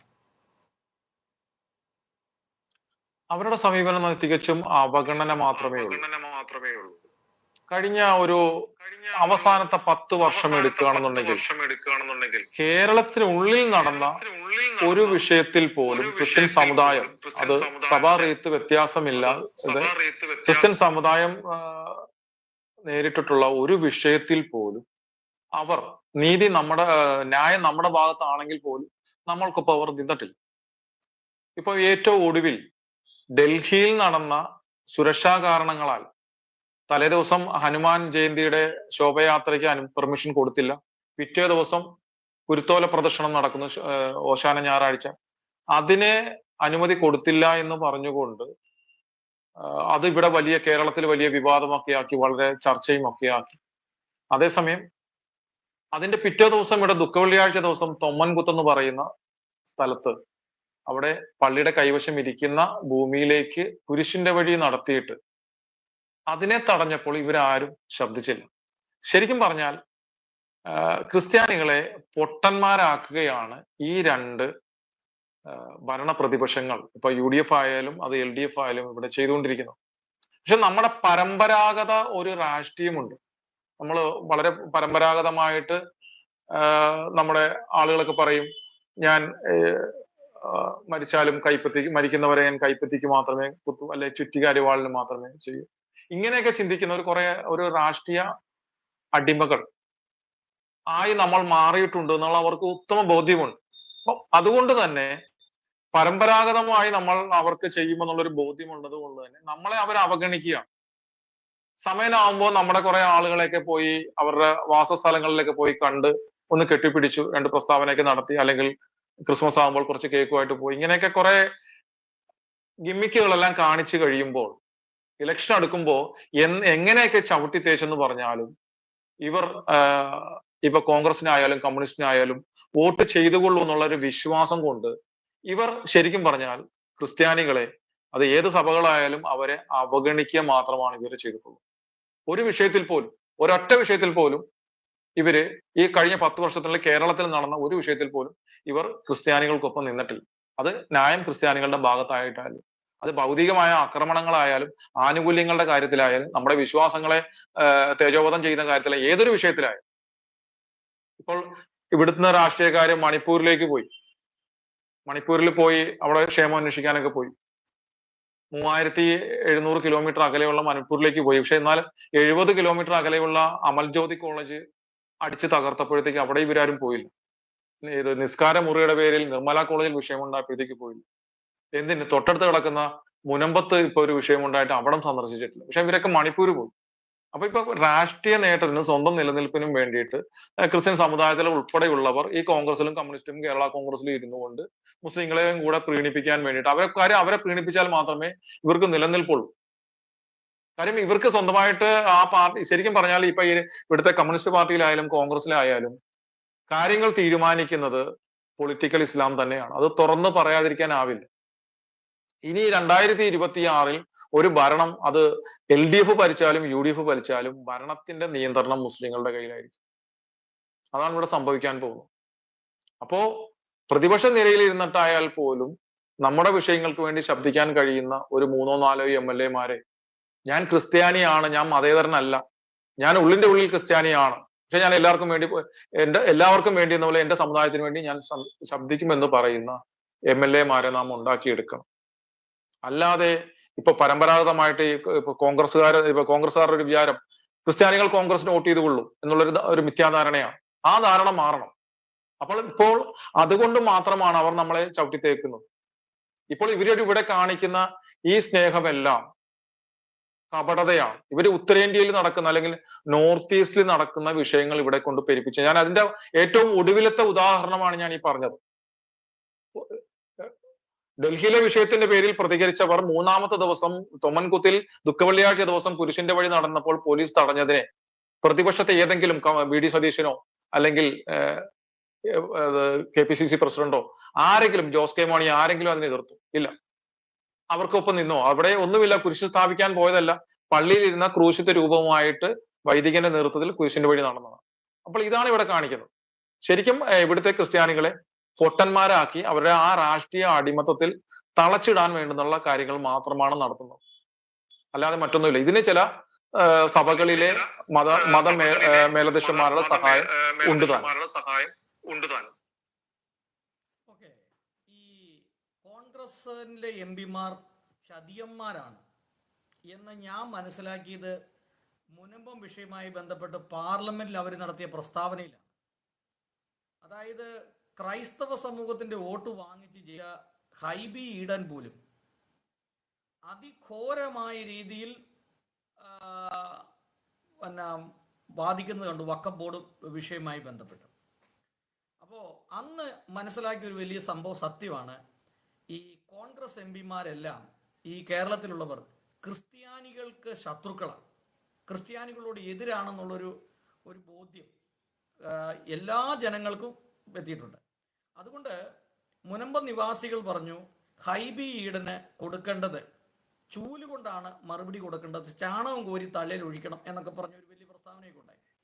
അപ്പം ഇതിൻ്റെ അകത്ത് ഞാൻ മനസ്സിലാക്കുന്ന മറ്റൊരു കാര്യം, കേരളത്തിലെ ഒട്ടുമിക്ക മാധ്യമങ്ങളും, ഏതാണ്ട് ഒരു 90% മാധ്യമങ്ങളും ക്രൈസ്തവ സമൂഹത്തോട് എതിരാണ്.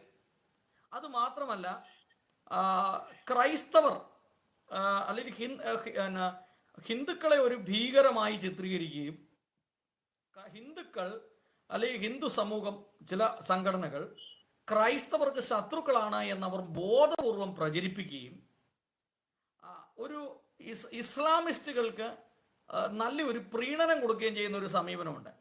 അത് ഓരോ ചാനലുകളും വളരെ സസൂക്ഷ്മം ശ്രദ്ധിച്ചാൽ നമുക്ക് കൃത്യമായിട്ട് മനസ്സിലാവും. അങ്ങനെ ഒരു അവസ്ഥ കേരളത്തിലുണ്ടോ മാധ്യമങ്ങളുടെ ഭാഗത്തു നിന്ന്? തീർച്ചയായിട്ടും അത് 100% അങ്ങനെ തന്നെയാണ്. കാര്യം നിഷ്പക്ഷമായിട്ട് നിൽക്കുന്ന മാധ്യമം ഒന്നും തന്നെ ഇവിടെയില്ല. കാര്യം പല മാധ്യമങ്ങളെയും ഇവിടെ നിയന്ത്രിക്കുന്നതും അത് പണ്ട് കാലങ്ങളിൽ ചാനൽ മുതലാളിമാർക്കാണ് ഫണ്ട് പോലുള്ള കാര്യങ്ങൾ കൊടുത്ത് എക്കോ വരുന്നുണ്ട് എടുത്ത് കൊടുത്ത് അവരുടെ രീതിയിലേക്ക് കൊണ്ടുവന്നിരുന്നെങ്കിൽ ഇന്ന് ചാനൽ സംഘം സഞ്ചരിക്കുന്ന എക്കോ വരുന്നുണ്ടോ? എക്കോ വരുന്നുണ്ടോ? എന്നാ ഒന്ന് എക്സിറ്റ് ചെയ്തിട്ട് കയറാമോ? ഓക്കെ, ഒന്ന് എക്സിറ്റ് ചെയ്തിട്ട് കയറാമെങ്കിൽ അത് ശരിയായിക്കോളൂ. അല്ല അവിടെ മൈക്ക് മ്യൂട്ട് ചെയ്യാത്ത അതുകൊണ്ടല്ല, ഒന്ന് എക്സിറ്റ് ചെയ്തിട്ട് കയറി, ഞാനത് ചെയ്യാം, കുഴപ്പമില്ല. ഒന്ന് എക്സിറ്റ് ചെയ്തു കയറി, വീണ്ടും ആ ലിങ്കിൽ തന്നെ പ്രസ് ചെയ്താൽ മതി.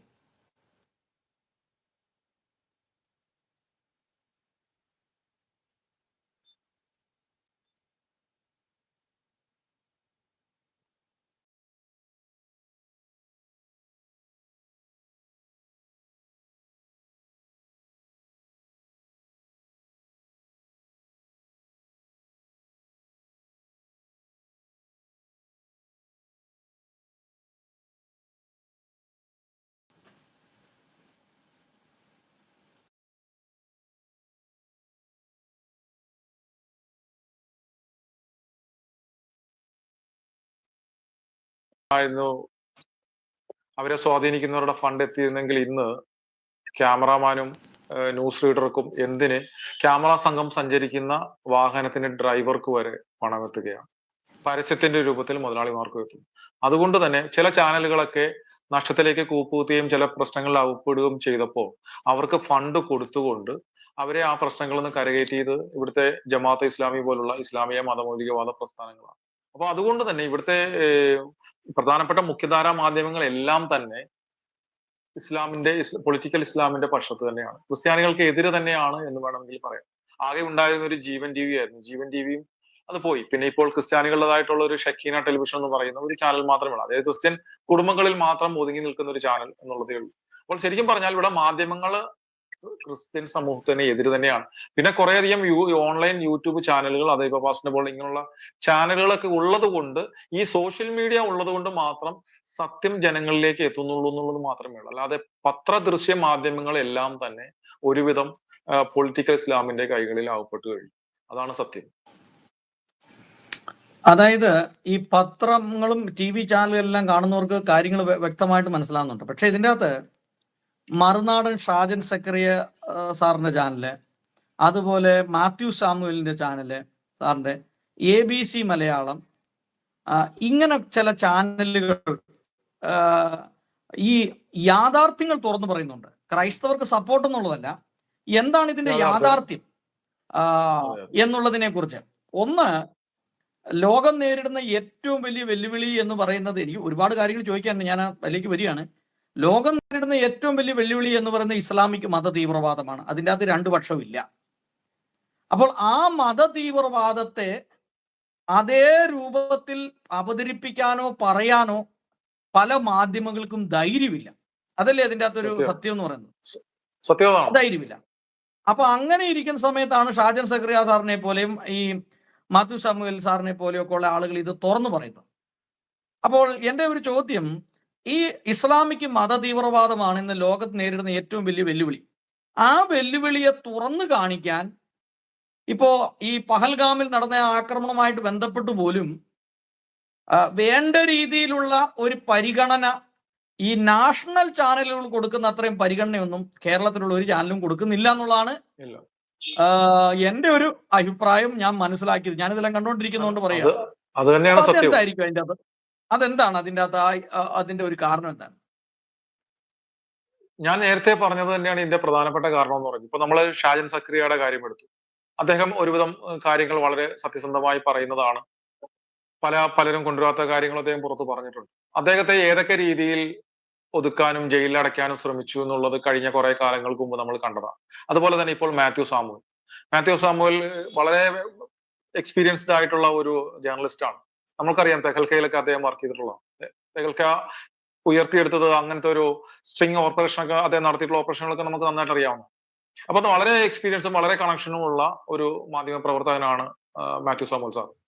അപ്പൊ അദ്ദേഹം കുറെ കാര്യങ്ങൾ തുറന്നു പറഞ്ഞപ്പോഴത്തേക്ക് അദ്ദേഹത്തെ ഈ അടുത്ത നാളുകളിൽ, ഇപ്പൊ കഴിഞ്ഞ ഏതാനും ദിവസങ്ങൾക്ക് മുമ്പാണ് അദ്ദേഹം സ്റ്റേഷനിൽ ഹാജരായി ജാമ്യം എടുത്തത്. അപ്പൊ അദ്ദേഹത്തെ ഒരു കേസിൽ പെടുത്തി അദ്ദേഹത്തെ നിശബ്ദനാക്കുവാൻ അവർ ശ്രമിക്കുകയുണ്ടായി. അത് ആരാണ് പരാതി കൊടുത്തത്?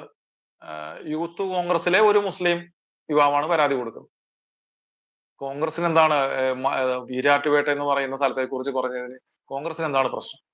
അവിടുത്തെ മതമൗലികവാദ തീവ്രവാദത്തെ കുറിച്ച് മാത്യു സാമുവൽ പറഞ്ഞാൽ അവർക്ക് എന്താണ് പ്രശ്നം? അപ്പൊ ഇതാണ് ഇവിടുത്തെ ഭരണ പ്രതിപക്ഷ പാർട്ടികൾ, പ്രധാനമായിട്ടും കോൺഗ്രസിന്റെയും കമ്മ്യൂണിസ്റ്റ് പാർട്ടിയുടെയും സഹായത്തോടുകൂടി പൊളിറ്റിക് ഇസ്ലാം ഈ മുഖ്യധാരാ മാധ്യമങ്ങളെല്ലാം, കേരളത്തിലെ ഓൾമോസ്റ്റ് എല്ലാ മുഖ്യധാരാ മാധ്യമങ്ങളെയും കീഴ്പ്പെടുത്തിയിരിക്കുകയാണ്. അവരെ നിയന്ത്രിക്കുന്നത്, അവരെ ഏത് രീതിയിൽ വാർത്തകൾ കൊണ്ടുപോകണം എന്നുള്ളത് ഇവരാണ് തീരുമാനിക്കുന്നത്.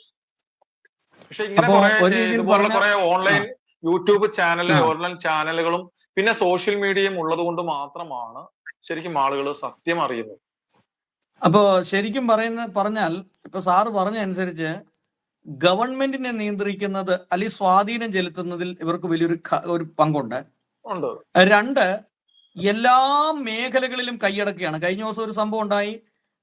ക്രിസ്ത്യൻ ടീച്ചേഴ്സ് ഏതാണ്ട് നികുതി അടയ്ക്കാത്തവരുടെ ലിസ്റ്റ് കണ്ടെത്തണം എന്നും പറഞ്ഞുകൊണ്ട് ഓർഡർ വരെ വന്നു. അപ്പൊ പരസ്യമായിട്ട് ക്രിസ്ത്യൻ സമൂഹത്തെ താറടിക്കുന്ന ഒരു സമീപനമാണ്. അപ്പോൾ എല്ലാ അധികാര മേഖലകളിലും ഈ പൊളിറ്റിക്കൽ ഇസ്ലാമിന്റെ ഒരു കടന്നുകയറ്റം ഉണ്ട്. അത് രാഷ്ട്രീയ മേഖലയിലാണെങ്കിലും അധികാര മേഖലയിലാണെങ്കിലും സാംസ്കാരിക മേഖലയിലാണെങ്കിലും എല്ലാ സമസ്ത മേഖലകളിലുണ്ട്. അപ്പൊ ഇങ്ങനെ ഈ സ്ഥിതി മുമ്പോട്ട് പോയാൽ കേരളത്തിന്റെ അവസ്ഥ എന്തായി തീരും? കേരളം ഇനി വരാൻ പോകുന്ന ഒരു ഇസ്ലാമിക് സ്റ്റേറ്റ് പോലെ ആയി തീരാനുള്ള സാധ്യതകൾ ഉണ്ട് എന്നാണ് ചില മാധ്യമങ്ങളൊക്കെ റിപ്പോർട്ട് ചെയ്യുന്നത്. അത് സത്യമാണ് ആ പറഞ്ഞത്. ഇപ്പോ ശരിക്കും ഇപ്പം കമ്മ്യൂണിസ്റ്റ് പാർട്ടി എടുത്താലും കോൺഗ്രസ് എടുത്താലും കേരള കോൺഗ്രസ് എടുത്താലും ഇതിന്റെ എല്ലാം താക്കോൽ സ്ഥാനങ്ങളിൽ പല രീതിയിൽ പൊളിറ്റിക്കൽ ഇസ്ലാം അവരുടെ ആളുകളെ പ്രതിഷ്ഠിച്ചു കഴിഞ്ഞു. ഇപ്പോൾ ഉദാഹരണത്തിന് ആലപ്പുഴയില് നമുക്കറിയാം, പുന്നപ്ര വരാറൊക്കെ അതിന്റെ പ്രസിദ്ധമായ സ്ഥലമാണ്. അവിടെ കമ്മ്യൂണിസ്റ്റ് പാർട്ടിയുടെ ഈ പാർട്ടിയുടെ പരിപാടിക്ക് മുമ്പായിട്ട്, അവരുടെ ലോക്കൽ കമ്മിറ്റി മീറ്റിങ്ങുകൾക്ക് മുമ്പായിട്ട് രക്തസാക്ഷികളെ അനുസ്മരിക്കുന്ന ഒരു അല്പനേരം അവർ എഴുന്നേറ്റിട്ട് മൗനമായിട്ട് പ്രാർത്ഥിക്കുന്ന ഒരു ഇതുണ്ട്. ഇന്ന് അത് അവരുടെ ഇതിൽ നിന്ന് നിർത്തലാക്കി. കാര്യം എന്ന് പറഞ്ഞു കഴിഞ്ഞാൽ ആ കമ്മിറ്റികളെല്ലാം ബഹുഭൂരിപക്ഷം വരുന്ന ഇസ്ലാം മത വിശ്വാസികളാണ്. അവരുടെ വിശ്വാസപ്രകാരം അത് തെറ്റാണ്. അപ്പൊ അതുകൊണ്ട് അത് ഇല്ലാതായി. അങ്ങനെ എല്ലാ പാർട്ടികളുടെയും താക്കോൽ സ്ഥാനങ്ങളിൽ അവർ എത്തിക്കഴിഞ്ഞു. വളരെ ബുദ്ധിപൂർവ്വം അവരവിടെ എത്തിച്ചു എന്നുള്ളതാണ് സത്യം. ഇപ്പൊ ഞാൻ പറഞ്ഞ അബ്ദുള്ളക്കുട്ടി എത്തിയതുപോലെ തന്നെ, അല്ലെങ്കിൽ KT ജലീൽ കമ്മ്യൂണിസ്റ്റ് പാർട്ടിയിൽ എത്തിയതുപോലെ തന്നെ, അങ്ങനെ ഇങ്ങനെ പലരും എത്തിയതുപോലെ തന്നെ ഇവരെ ഓരോ സ്ഥാനങ്ങളിലും എത്തിച്ചു കഴിഞ്ഞു.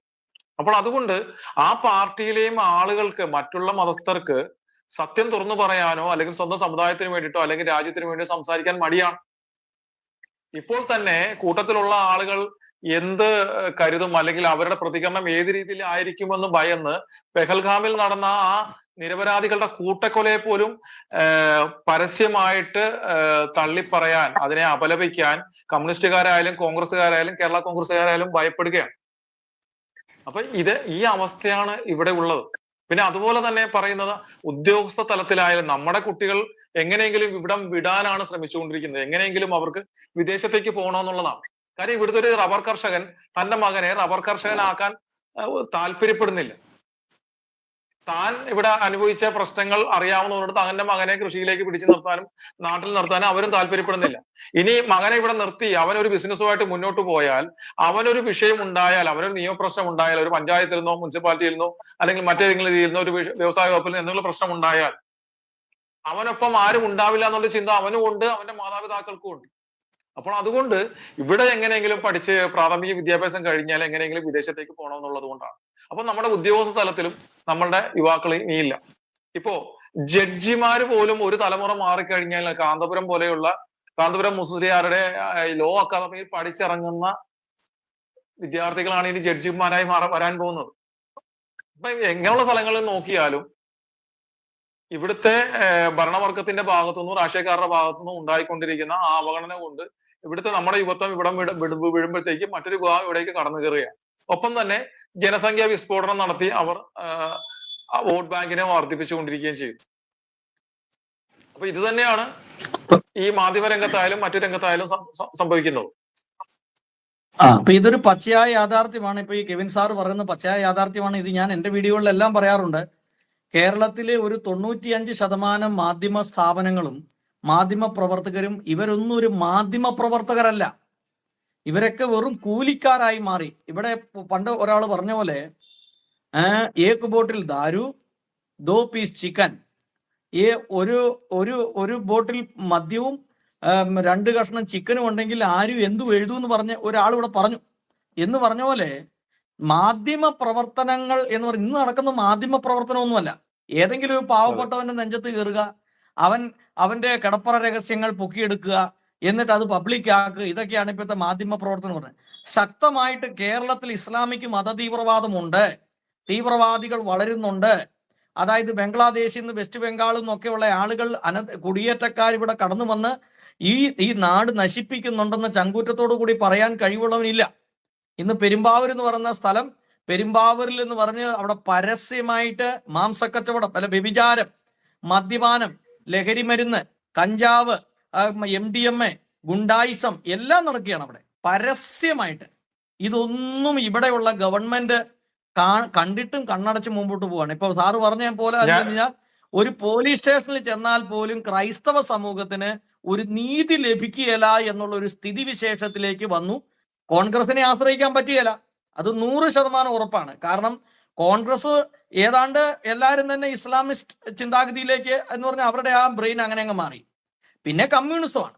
കമ്മ്യൂണിസത്തിൽ പിന്നെ നമ്മളൊരു അല്പം പ്രതീക്ഷ വെച്ചാൽ പോലും ഇപ്പോഴത്തെ ഭരണവർഗം ആയതുകൊണ്ട് അവർക്ക് എന്നാലും ഒരു ക്രൈസ്തവ സമൂഹത്തിന്റെ ഒരു നീതി കിട്ടുന്ന ഒരു രീതിയിലേക്ക് നീതി കിട്ടുന്നില്ല. എന്നാൽ ഞാൻ ഉൾപ്പെട്ട് നിൽക്കുന്ന പെന്തക്കോസ്റ്റൽ സമൂഹം കൂടുതൽ ആളുകളും ഈ കമ്മ്യൂണിസ്റ്റുമായിട്ട് ബന്ധപ്പെട്ടാണ് നിൽക്കുന്നത്, കമ്മ്യൂണിസ്റ്റ് പാർട്ടിയായിട്ടാണ് ബന്ധപ്പെട്ട് നിൽക്കുന്നത്. അവരിതൊട്ട് മനസ്സിലാക്കുന്നുമില്ല. അല്ലെ, എന്തോ പറയാൻ വന്നായിരുന്നല്ലോ ഇതുമായിട്ട് ബന്ധപ്പെട്ട്? ഞാൻ പറഞ്ഞത്, ഞാൻ നേരത്തെ പെരുമ്പാവൂരിലെ കാര്യം പറഞ്ഞത് ശരിക്കും ഞാൻ നേരത്തെ പറഞ്ഞു, നമ്മൾ ഒരു പുകയുന്ന അഗ്നിപർവ്വതത്തിന്റെ മുകളിലാണ് നമ്മൾ ജീവിക്കുന്നതെന്ന് പറഞ്ഞു. ശരിക്കും പറഞ്ഞാൽ സർക്കാരിന്റെ കണക്കില് 30-40 ലക്ഷം എങ്ങാണ്ടേ ഉള്ളൂ. പക്ഷെ 40ഉം അല്ല, 50ഉം അല്ല, 60ഉം അല്ല, ഒരു 80 ലക്ഷത്തിനടുത്തെങ്കിലും ഇവിടെ അന്യ സംസ്ഥാന തൊഴിലാളികളുണ്ട്. ഒരു ദിവസം നമുക്ക് ആലുവ മുതൽ എറണാകുളം സൗത്ത് റെയിൽവേ സ്റ്റേഷൻ വരെയുള്ള ട്രെയിനുകളിൽ ഒരു 4 മണി വരെ വന്നിറങ്ങുന്ന ട്രെയിനുകൾ നോക്കിയാൽ കാണാം, ഓരോ ദിവസവും ആയിരങ്ങളാണ് ഇവിടേക്ക് വരുന്നത്. അത് ബംഗ്ലാദേശ് അതിർത്തി കടന്നു വന്നവരുണ്ട്. ആസാമിൽ NRC നടപ്പിലാക്കിയപ്പോൾ തിരിച്ച് നാട്ടിലേക്ക് പോകാതെ ഏറ്റവും സേഫസ്റ്റ് പ്ലേസ് ആയിട്ട് കാണുന്നത് ഇവിടേക്ക് വരിക, ഇവിടെയാണ് വന്നിറങ്ങുന്നത്. ഇതെല്ലാം വ്യാജ ആധാർ കാർഡുകളും ഒക്കെ ആയിട്ടാണ് വരുന്നത്.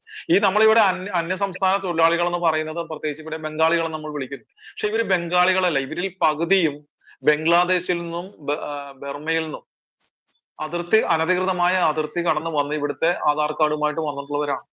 ഇവര് നമ്മൾ കരുതുന്ന പോലെ നിസ്സാരക്കാരല്ല. ശരിക്കും പറഞ്ഞാൽ ഇവരുടേതായ ഒരു ടെലിഗ്രാം ഗ്രൂപ്പുകളുണ്ട്. ആ ഗ്രൂപ്പുകളിൽ എത്തുന്ന ഒരു സന്ദേശം മതി ഇനിയൊരു കലാപം ഇവിടെ ഉണ്ടായാൽ അതിന്റെ മുൻപന്തിയിൽ ഈ അന്യസംസ്ഥാന തൊഴിലാളികളായിരിക്കും. ഞാൻ ഈ പറഞ്ഞ പോലെ അവരുടെ ടെലിഗ്രാം, വാട്സാപ്പ് ഗ്രൂപ്പുകളിലേക്ക് ഇറങ്ങുന്ന സന്ദേശം മതി അവർ പട്ടണങ്ങളിലേക്ക് ഇരച്ചെത്തും. ഇവിടുത്തെ മതമൗലികവാദ തീവ്രവാദികൾ, മലയാളികളായിട്ടുള്ള മതമൗലികവാദ തീവ്രവാദികൾ പിന്നണിയിൽ നിൽക്കുക മാത്രമേ ഉള്ളൂ. മുൻപന്തിയിൽ ഈ അന്യസംസ്ഥാന തൊഴിലാളികൾ എന്ന് പറഞ്ഞ് നാം LED TV, മുട്ടയും പാലും ക്യാരസ് ബോർഡൊക്കെ കൊടുത്ത് വളർത്തി അതിഥി തൊഴിലാളി എന്ന് വിളിക്കുന്നവരായിരിക്കും. അവർക്ക് പെണ്ണ്, പണം മാത്രം മതിയാവും. നിഷ്കരണം നമ്മളെ അവർ കൊന്നു തള്ളും, ഉറപ്പാണ്. ഈ അധികം വർഷമൊന്നും വേണ്ട. ഇപ്പോൾ പെഹൽഗാമിൽ നടന്നതുപോലെ അവിടെ 21 പേരുടെയോളം അടിവസ്ത്രം മുരിച്ചിട്ടുണ്ടായിരുന്നു. എന്താണ്, ലിംഗം സുന്നത്ത് ചെയ്തിരുന്നതാണോ എന്ന് അറിയാനായിട്ട്, അല്ലെ? അതേപോലെ ഇവിടെ ഒരു 6 വർഷം 2030 അത് ഇവിടെ സംഭവിക്കും. അങ്ങനെ ഒരു പ്രശ്നം ഉണ്ടാവുമ്പോൾ അതിന്റെ മുൻപന്തിയിൽ ഇവിടുത്തെ അന്യസംസ്ഥാന തൊഴിലാളികളായിരിക്കും. കാരണം ആ രീതിയിലാണ് ഇവിടെ ഉണ്ടായിക്കൊണ്ടിരിക്കുന്നത്. ഇവിടുത്തെ നമ്മൾ കരുതും ഇവിടെ വളരെ സേഫ് ആണെന്നുള്ളത്. ഒന്നുമല്ല. ഇവിടെ ഒരു ബോംബ് സ്ഫോടനമോ ഇവിടെ ഒരു ചാവേറ ആക്രമണമോ നടത്താത്തത് ഇപ്പോൾ LTTക്ക് സംഭവിച്ചത് ഇവിടുത്തെ ആളുകൾക്ക് സംഭവിക്കാതിരിക്കാനാണ്. കാര്യം LTTക്ക് എന്താ പറ്റിയത്? രാജീവ് ഗാന്ധിയെ കൊന്നതോടുകൂടി അവർക്ക് തമിഴ്നാട്ടിലെ അവരുടെ സേഫ് ആയിട്ടുള്ള താവളം നഷ്ടപ്പെട്ടു. അവർക്ക് പിന്നെ അവിടെ നിക്കക്കളി ഇല്ലാതായി. അതുപോലെ ഈ കേരളത്തിൽ എന്തെങ്കിലും ഉണ്ടാക്കി വെച്ചാൽ കേരളത്തിൽ അവരുടെ സേഫ് ആയിട്ടുള്ള പ്ലേസ് നഷ്ടപ്പെടും. അതുകൊണ്ടാണ് ഇവിടെ ആയുധശേഖരമുണ്ട്, ഇവിടെ ആലോചനകൾ നടക്കുന്നുണ്ട്, ഫണ്ട് നടക്കുന്നുണ്ട്, പരിശീലന ക്ലാസ്സുകൾ നടക്കുന്നുണ്ട്, എല്ലാം ഉണ്ട്. പിന്നെ ഈ പാറമടകളിൽ ജോലി ചെയ്യുന്ന അന്യസംസ്ഥാന തൊഴിലാളികൾക്ക് ജലാറ്റിൻ സ്റ്റിക്കുകൾ അതുപോലുള്ള സ്ഫോടക വസ്തുക്കൾ കൈകാര്യം ചെയ്യാനുള്ള അറിവും പരിജ്ഞാനവും കിട്ടിയിട്ടുണ്ട്. അത് അവരുടെ കൈവശം സൂക്ഷിച്ചിട്ടുമുണ്ട്. സൂക്ഷിക്കുന്ന സ്ഥലങ്ങളിലും ഒക്കെ കിടക്കുന്നതും ജോലിക്കാരായിട്ട് നിൽക്കുന്നതും അവർ തന്നെയാണ്. നമ്മുടെ ആലപ്പുഴ, കോട്ടയം, പത്തനംതിട്ട, വയനാട് പോലെ ഇതുപോലുള്ള സ്ഥലങ്ങളിൽ ഒരു കാലത്ത് ക്രിസ്ത്യൻ അച്ചായന്മാർക്കുണ്ടായിരുന്ന തോക്ക് ലൈസൻസുകളൊക്കെ പലവിധ കാരണങ്ങൾ പറഞ്ഞ് അത് ഇല്ലാതാക്കിയിട്ടുണ്ട്. അതിന്റെ നൂലാമാലകൾ പെടാതിരിക്കാനായിട്ട് പലരും ലൈസൻസ് ഉള്ള തോക്ക് റിന്യൂ ചെയ്യാതെ തിരിച്ചേൽപ്പിച്ചിട്ടുണ്ട്. ഇന്ന് സ്വയരക്ഷയ്ക്ക് പോയിട്ട് ആയുധം പോലും ഇല്ല. അപ്പോ ഏതൊരു സ്ഥലത്തെയും കലാപത്തിന്റെ ആദ്യത്തെ 2 ദിവസം ഒരിക്കലും ഒരു സൈന്യത്തിനോ ഒരു പോലീസ് സംവിധാനത്തിനോ കൺട്രോൾ ചെയ്യാൻ സാധിക്കില്ല. അപ്പോൾ ഏറ്റവും അധികം പ്രഹരം അവർ ഒപ്പിച്ചും 2ാമത്തെ ദിവസമായിരിക്കും അവർ പിൻവാങ്ങുന്നത്. അപ്പൊ അതിനുള്ളിൽ പരമാവധി നിരപരാധികളുടെ തലകൾ ഇവിടെ വേർപെടുമെന്നുള്ളത് 100% ഉറപ്പ് തന്നെയാണ്. അതുപോലെ തന്നെ കോട്ടയം, പത്തനംതിട്ട, ഇടുക്കി മേഖലകളിലൊക്കെ ഒത്തിരി വീടുകൾ അടഞ്ഞു കിടപ്പുണ്ട്. ഇനിയൊരു പ്രളയമോ മറ്റെന്തെങ്കിലും ഉണ്ടായിട്ടുണ്ടെങ്കിൽ ഈ വീടുകളെല്ലാം കുത്തിത്തുറന്ന് ഇവർ ഇവിടുത്തെ ഗവൺമെന്റിന്റെ സഹായത്തോടും കൂടിയും അറിവോടുകൂടിയും കയറി താമസമാക്കുന്ന കാലവും വിദൂരമല്ല. അപ്പൊ ഇതൊക്കെ ഒരു വലിയ ഒരു അപകടമാണ് ഈ അന്യസംസ്ഥാന തൊഴിലാളികൾ എന്ന് പറയുന്നത്. നമ്മുടെ ആൾക്കാർ ഇവിടെ NRC നടപ്പിലാക്കാൻ പോകുമ്പോഴും CA നിയമത്തിനെതിരെയൊക്കെ നമ്മളൊക്കെ ഇവിടുത്തെ പൊളിറ്റിക്കൽ ഇസ്ലാം പറഞ്ഞ് പ്രചരിപ്പിച്ച് ഇവിടുത്തെ പാവപ്പെട്ട സാധാരണക്കാരായ മുസ്ലിങ്ങളെയൊക്കെ നാട് കടത്താനാണ് CA നിയമം കൊണ്ടുവരുന്നതെന്ന് പറഞ്ഞുകൊണ്ട് അതിന്റെ ഒരു പ്രൊപ്പഗണ്ട സൃഷ്ടിച്ചു കഴിഞ്ഞപ്പോൾ അതിൽ നമ്മൾ വീണുകൊണ്ട് നമ്മുടെ ക്രിസ്ത്യൻ പുരോഹിതർ ഉൾപ്പെടെ CAക്കെതിരെ രംഗത്തിറങ്ങിയിട്ടുണ്ട്. പക്ഷെ ഇതിന്റെ ഒന്നും അപകടം നാം മനസ്സിലാക്കുന്നില്ല. ഏറ്റവും വലിയ അപകടമാണ് ഈ അന്യസംസ്ഥാന തൊഴിലാളികൾ എന്ന് പറയുന്നത്. ഇതൊക്കെ കേട്ടിട്ട് തന്നെ ഒരു വലിയൊരു ഭയം തോന്നിപ്പോവുക. കാരണം എന്ന് വെച്ച് കഴിഞ്ഞാല് ഇത്രയും വലിയ ഭീകരതയാണെന്നുള്ള കാര്യം അറിയില്ല. തീർച്ചയായിട്ടും പാസ്റ്റർ, ഞാൻ ഈ പറഞ്ഞത് പാസ്റ്റർ ഒന്ന് ഓർത്തു വെച്ചോളൂ, അല്ലെങ്കിൽ എന്നെ കേട്ടിരിക്കുന്ന ഈ ചാനലിന്റെ പ്രേക്ഷകർ ഓർത്തു വെച്ചോളൂ. ഇനി ഒരു കലാപം ഉണ്ടാകുകയാണെന്നുണ്ടെങ്കിൽ അതിന്റെ മുൻപന്തിയിൽ അവരായിരിക്കും. നമ്മള് ഇറാഖിലൊക്കെ കണ്ടില്ലേ, ടൊയോട്ടോയുടെ പിക്കപ്പിനകത്തൊക്കെ IS-ന്റെ പോരാളികളൊക്കെ ഇരുന്ന് വരുന്നത് പോലെ പെരുമ്പാവൂരിൽ നിന്ന് ആലുവയിൽ നിന്നൊക്കെ നിമിഷ നേരം കൊണ്ട് പിക്കപ്പ് വാനിലും 407 വണ്ടിയിലും ടാറ്റ 407 ഒക്കെ ഇവിടെ ഇരച്ചെത്തും എറണാകുളം പട്ടണത്തിലേക്ക്. ഒന്നും ചെയ്യാൻ സാധിക്കില്ല. ആദ്യത്തെ 1-2 ദിവസങ്ങൾക്കുള്ളിൽ പരമാവധി നിരപരാധികൾ ഇവിടെ കൊല ചെയ്യപ്പെടും, സ്ത്രീകൾ കൊല ചെയ്യപ്പെടും, ബലാത്സംഗം ചെയ്യപ്പെടും. അവരായിരിക്കും ഇതിന്റെ മുൻപന്തിയിൽ ഉണ്ടാവുക. ഇവിടെ വന്ന് ട്രെയിൻഡ് പൊളിറ്റിക്കൽ ഇസ്ലാമിന്റെ ഒരു ട്രെയിൻഡ് ആർമിയാണ് ഇവിടെയുള്ള അന്യസംസ്ഥാന തൊഴിലാളികളിൽ പകുതി പേര്. ഇപ്പോൾ തന്നെ ഇവിടെ അന്യസംസ്ഥാന തൊഴിലാളികളുടെ ഒരു സംഘടനയുടെ ഒരു മീറ്റിംഗ് കഴിഞ്ഞ ഒരു 10-20 ദിവസം മുമ്പ് നടന്നതിന്റെ വാർത്തകൾ വന്നു. വിസ്ഡം എന്ന് പറയുന്ന ഒരു ഗ്രൂപ്പാണ് അവര്. വിസ്ഡം എന്ന് പറഞ്ഞാൽ കറക്റ്റ് ജമാഅത്ത് ഇസ്ലാമിയുടെ കീഴിലുള്ള മതമൗലികവാദ സംഘടനയാണ് വിസ്ഡം. അപ്പോൾ അവര് അന്യസംസ്ഥാന തൊഴിലാളികളെ വിരിച്ചിട്ട് ഒരു സംഘടന ഉണ്ടാക്കുമ്പോൾ എന്ത് ലക്ഷ്യത്തോടു കൂടിയാണ്? അപ്പോൾ അത് ഏറ്റവും വലിയ ഡെമോക്രസിന്റെ വാളാണ്. കേരളത്തിലെ കാഫറുകളുടെ തലയ്ക്ക് മീതെ തൂങ്ങിക്കിടക്കുന്ന ഒരു ഡെമോക്രസിന്റെ വാളാണ് ഈ അന്യസംസ്ഥാന തൊഴിലാളികൾ എന്ന് പറയുന്നത്. ഇപ്പോൾ തന്നെ വിശ്വസിച്ച് നമ്മൾക്ക് ഏതെങ്കിലും ഒരു ഈ അന്യ സംസ്ഥാന തൊഴിലാളികൾ ജോലി ചെയ്യുന്ന ഒരു ഹോട്ടലിൽ കയറി ഭക്ഷണം കഴിക്കാൻ സാധിക്കും? ഇല്ല. ആ ഒരു അവസ്ഥയിലേക്ക് എത്തി നിൽക്കുകയാണ്. പറഞ്ഞോളൂ. പോപ്പുലർ ഫ്രണ്ടിന് 10,000-ഓളം മലയാളികളുടെ അക്കൗണ്ടിൽ നിന്നാണ് ഫണ്ട് വന്നതെന്നും പറഞ്ഞൊരു പത്രവാർത്ത ഉണ്ടായിരുന്നു. 10,000-ഓളം കേന്ദ്ര സർക്കാരിന്റെ NIA-യുടെ അന്വേഷണത്തിൽ കണ്ടെത്തിയതാണ്. അപ്പോൾ പോപ്പുലർ ഫ്രണ്ട് നിരോധിക്കപ്പെട്ടിട്ടുണ്ടെങ്കിലും അതിന് തത്തുല്യമായ അല്ലെങ്കിൽ അതേ ആശയം ഉൾക്കൊള്ളുന്ന SDPI എന്ന് പറയുന്നൊരു സംഘടന വളർന്നു വരുന്നുണ്ട്. അവർ പറയുന്ന ഒരു രാഷ്ട്രീയ പാർട്ടിയാണെന്നാണ് പറയുന്നത്. അതും കേരളത്തിൽ ഒരു വലിയ ഭീഷണിയായിട്ടാണ് എനിക്ക് തോന്നുന്നത്. പക്ഷെ അത് ഇപ്പൊ ഞാൻ പറയട്ടെ, ഇപ്പോ പോപ്പുലർ ഫ്രണ്ടിനെ വേറെ ആളുകള് അല്ല, അവരെ കുറിച്ച് എന്ത് പറഞ്ഞാലും അവന്മാർ അപ്പൊ കൊണ്ട് കേസ് കൊടുക്കും. അങ്ങനെ ഒരു കുഴപ്പമുണ്ടോ? എന്റെ പേരിൽ ഒത്തിരി പരാതി കേസ് ഉള്ളതുകൊണ്ട് കുഴപ്പമൊന്നുമില്ല. അപ്പൊ ഈ പോപ്പുലർ ഫ്രണ്ടിന് പ്രത്യേക അണികള് SDPIക്ക് വേറെ പ്രത്യേക അണികൾ എന്നുള്ളതല്ല. രണ്ടു കൂട്ടരും ഒരു തന്നെയാണ്. പോപ്പുലർ ഫ്രണ്ടുകാര് തന്നെയാണ് SDPIക്കാര്. പിന്നെ ഇതിനകത്ത് നാം മനസ്സിലാക്കേണ്ടത്, ഇപ്പോ NIA വന്ന് കുറെ നേതാക്കളെ ഇവിടുന്ന് കേരളത്തിൽ നിന്ന് അറസ്റ്റ് ചെയ്തുകൊണ്ട് പോയി. ഏതാണ്ട് ഏറ്റവും കൂടുതൽ നേതാക്കളെ അറസ്റ്റ് ചെയ്തിരിക്കുന്നത് കേരളത്തിൽ നിന്നാണ്. അപ്പൊ നമ്മൾ കരുതി ഇതോടുകൂടി ഇവിടുത്തെ കേരളത്തിൽ തീവ്രവാദ വിമുക്തമായി, തീവ്രവാദത്തിന്റെ പ്രശ്നങ്ങളെല്ലാം അവസാനിച്ചു, നമ്മളിവിടെ സേഫായി എന്നാണ് നമ്മൾ കരുതുന്നത്. തികച്ചും തെറ്റാണത്. കാരണം ഇപ്പോൾ അകത്ത് കിടക്കുന്ന റൌഫ് മുതൽ ഇങ്ങേറ്റം അബൂബക്കർ വരെയുള്ള ആളുകളെന്ന് പറയുന്നത് ഇതിന്റെ നേതാക്കളാണ്. അവരല്ല അപകടകാരികൾ. പിന്നെ അവര് ഇതിന്റെ പരിശീലനം, ഇതിന്റെ റോ മെറ്റീരിയല്, പണം, പിന്നെ ആശയപ്രചാരകരെ ഒപ്പിച്ചു കൊടുക്കുക, ഇങ്ങനെയുള്ള കാര്യങ്ങൾ മാത്രമേ ഇവർ ചെയ്തിട്ടുള്ളൂ. ഇവരുടെ ബുദ്ധി കേന്ദ്രങ്ങളാണ് അവരാണ് അകത്ത് കിടക്കുന്നത്. പക്ഷെ ഇവർ ട്രെയിൻ ചെയ്തിട്ടുള്ള എക്സ്ട്രീം ആയിട്ടുള്ള ഡേഞ്ചറസ് ആയിട്ടുള്ള ഇവരുടെ അണികളുണ്ട്, യഥാർത്ഥ മതമൗലികവാദികൾ. അവർ അറസ്റ്റ് ചെയ്യപ്പെട്ടിട്ടില്ലല്ലോ. ഇവര് 10 20 അല്ലെങ്കിൽ 200 പേരെ ഉണ്ടാവുള്ളൂ. പക്ഷെ 20,000 2 ലക്ഷം പേരുള്ള ഇവർ ട്രെയിൻ ചെയ്തിട്ടുള്ള യഥാർത്ഥ അപകടകാരികളായിട്ടുള്ള തീവ്രവാദികൾ എവിടെ പോയി? അവരിപ്പോ യൂത്ത് ലീഗിലുണ്ട്, യൂത്ത് കോൺഗ്രസിലുണ്ട്, ഡിവൈഎഫ്ഐയിലുണ്ട്, കോൺഗ്രസിലുണ്ട്, കമ്മ്യൂണിസ്റ്റ് പാർട്ടിയിലുണ്ട്. അല്ല, ഇങ്ങനെയൊക്കെ ഇത്ര ശക്തമായിട്ട് പറയാൻ ഉള്ള ഒരു ധൈര്യം തന്നെ ഞാൻ പ്രശംസിക്കുകയാണ്. കാരണം ഇവർ ഈ ആലപ്പുഴയിൽ ഒരാളുടെ വീട്ടിൽ കയറി അവരുടെ അമ്മയും സഹോദരിയും മകളുടെ ഇടയ്ക്ക് വെച്ച് ഒരാളെ വെട്ടിക്കൊന്ന ഒരു ചരിത്രം ഞാൻ വായിച്ചു.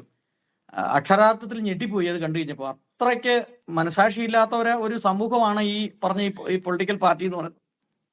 അല്ല, ഇപ്പൊ ഇതിനകത്ത് ഇത്രയും ഇതിനകത്ത് ഇപ്പോ ഈ SDP എന്ന് പറഞ്ഞാണ് പോപ്പുലർ ഫ്രണ്ട്. അപ്പൊ ഇവര് ട്രെയിൻ ചെയ്തിട്ടുള്ള അണികള്, ഇവര് ആയുധ പരിശീലനം കൊടുത്തവർ, ഇവർ തലയ്ക്കകത്തേക്ക് ഇത് അടിച്ചു കയറ്റിയവർ, ഇതെല്ലാം ഇവിടെ ഉണ്ട്. ഇവരിൽ യൂത്ത് ലീഗിലുണ്ട്, SDP-യിലുണ്ട്, യൂത്ത് കോൺഗ്രസിലുണ്ട്, ഡിവൈഎഫ്ഐയിലുണ്ട്, എല്ലാം ഉണ്ട്. ഇവര് സൈലന്റ് ആയിട്ട് അവർ നിൽക്കുക. ഒരു പ്രശ്നം വരുമ്പോഴായിരിക്കും ഇവരാണ് സ്ലീപ്പർ സെല്ലുകൾ എന്ന് പറയുന്നത്. ഇവരൊരു പ്രശ്നം വരുമ്പോഴായിരിക്കും ഇവർ ആക്റ്റീവ് ആകുക. ഇവർ ആയുധ പരിശീലനം കിട്ടിയതിനാണ് ആയുധം എവിടെ ഉണ്ടെന്ന് അറിയാം. ഇനി ഇതിനകത്ത് മറ്റൊരു അപകടം കൂടിയുണ്ട്. അതായത് ഇപ്പോ ഇവർക്കൊരു വിചാരമുണ്ടായിരുന്നു, ഇപ്രാവശ്യം മോദിക്ക് പകരം രാഹുൽ ഗാന്ധി അധികാരത്തിൽ വരുമെന്നും പോപ്പുലർ ഫ്രണ്ടിന്റെ നിരോധനം മാറ്റുമെന്നും ജയിലിൽ കിടക്കുന്ന ഇവരുടെ നേതാക്കൾ തിരിച്ചു വരുമെന്നും ഇവർക്കൊരു പ്രതീക്ഷ ഉണ്ടായിരുന്നു. ആ പ്രതീക്ഷ നഷ്ടപ്പെട്ടു.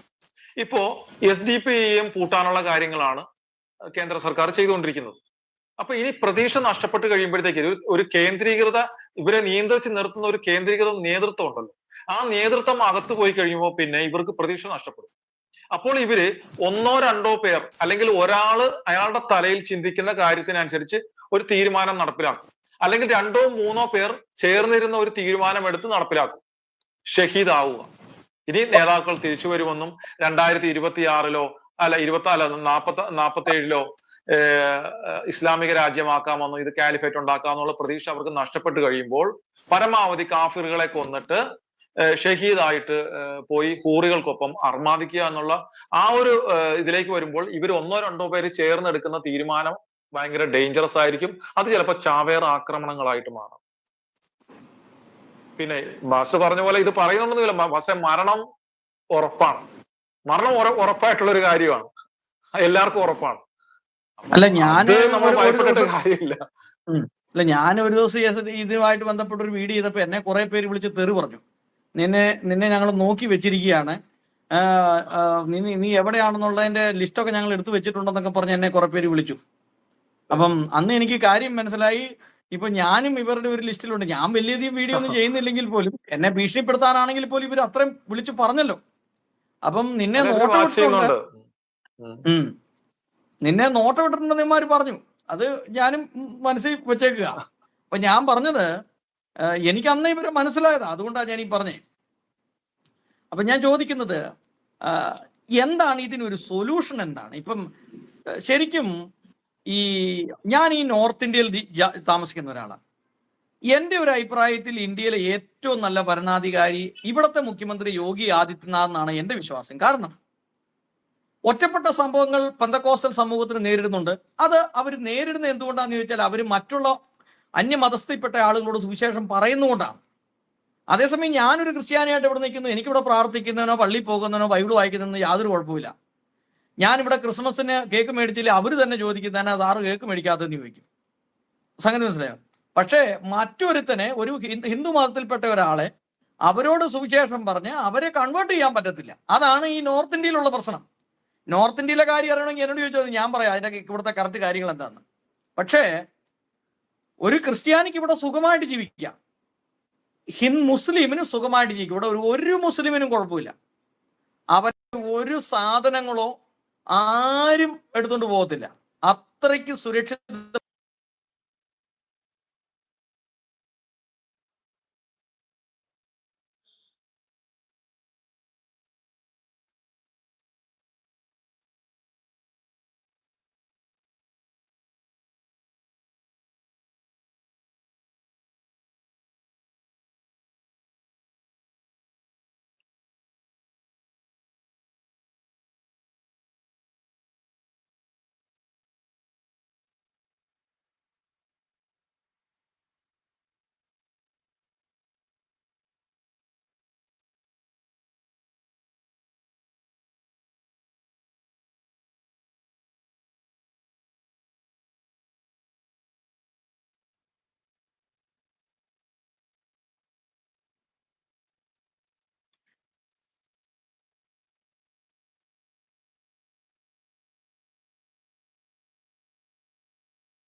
ശരിക്കും ഞാൻ ഒരു എനിക്ക് രാഷ്ട്രീയ പാർട്ടികളിലൊന്നും അംഗത്വം ഇപ്പോഴും ഇല്ല, മുൻപും ഇല്ലായിരുന്നു. എങ്കിലും ഞാനൊരു ഭയങ്കര കട്ട കോൺഗ്രസ് കുടുംബത്തിൽ നിന്നാണ് വന്നത്.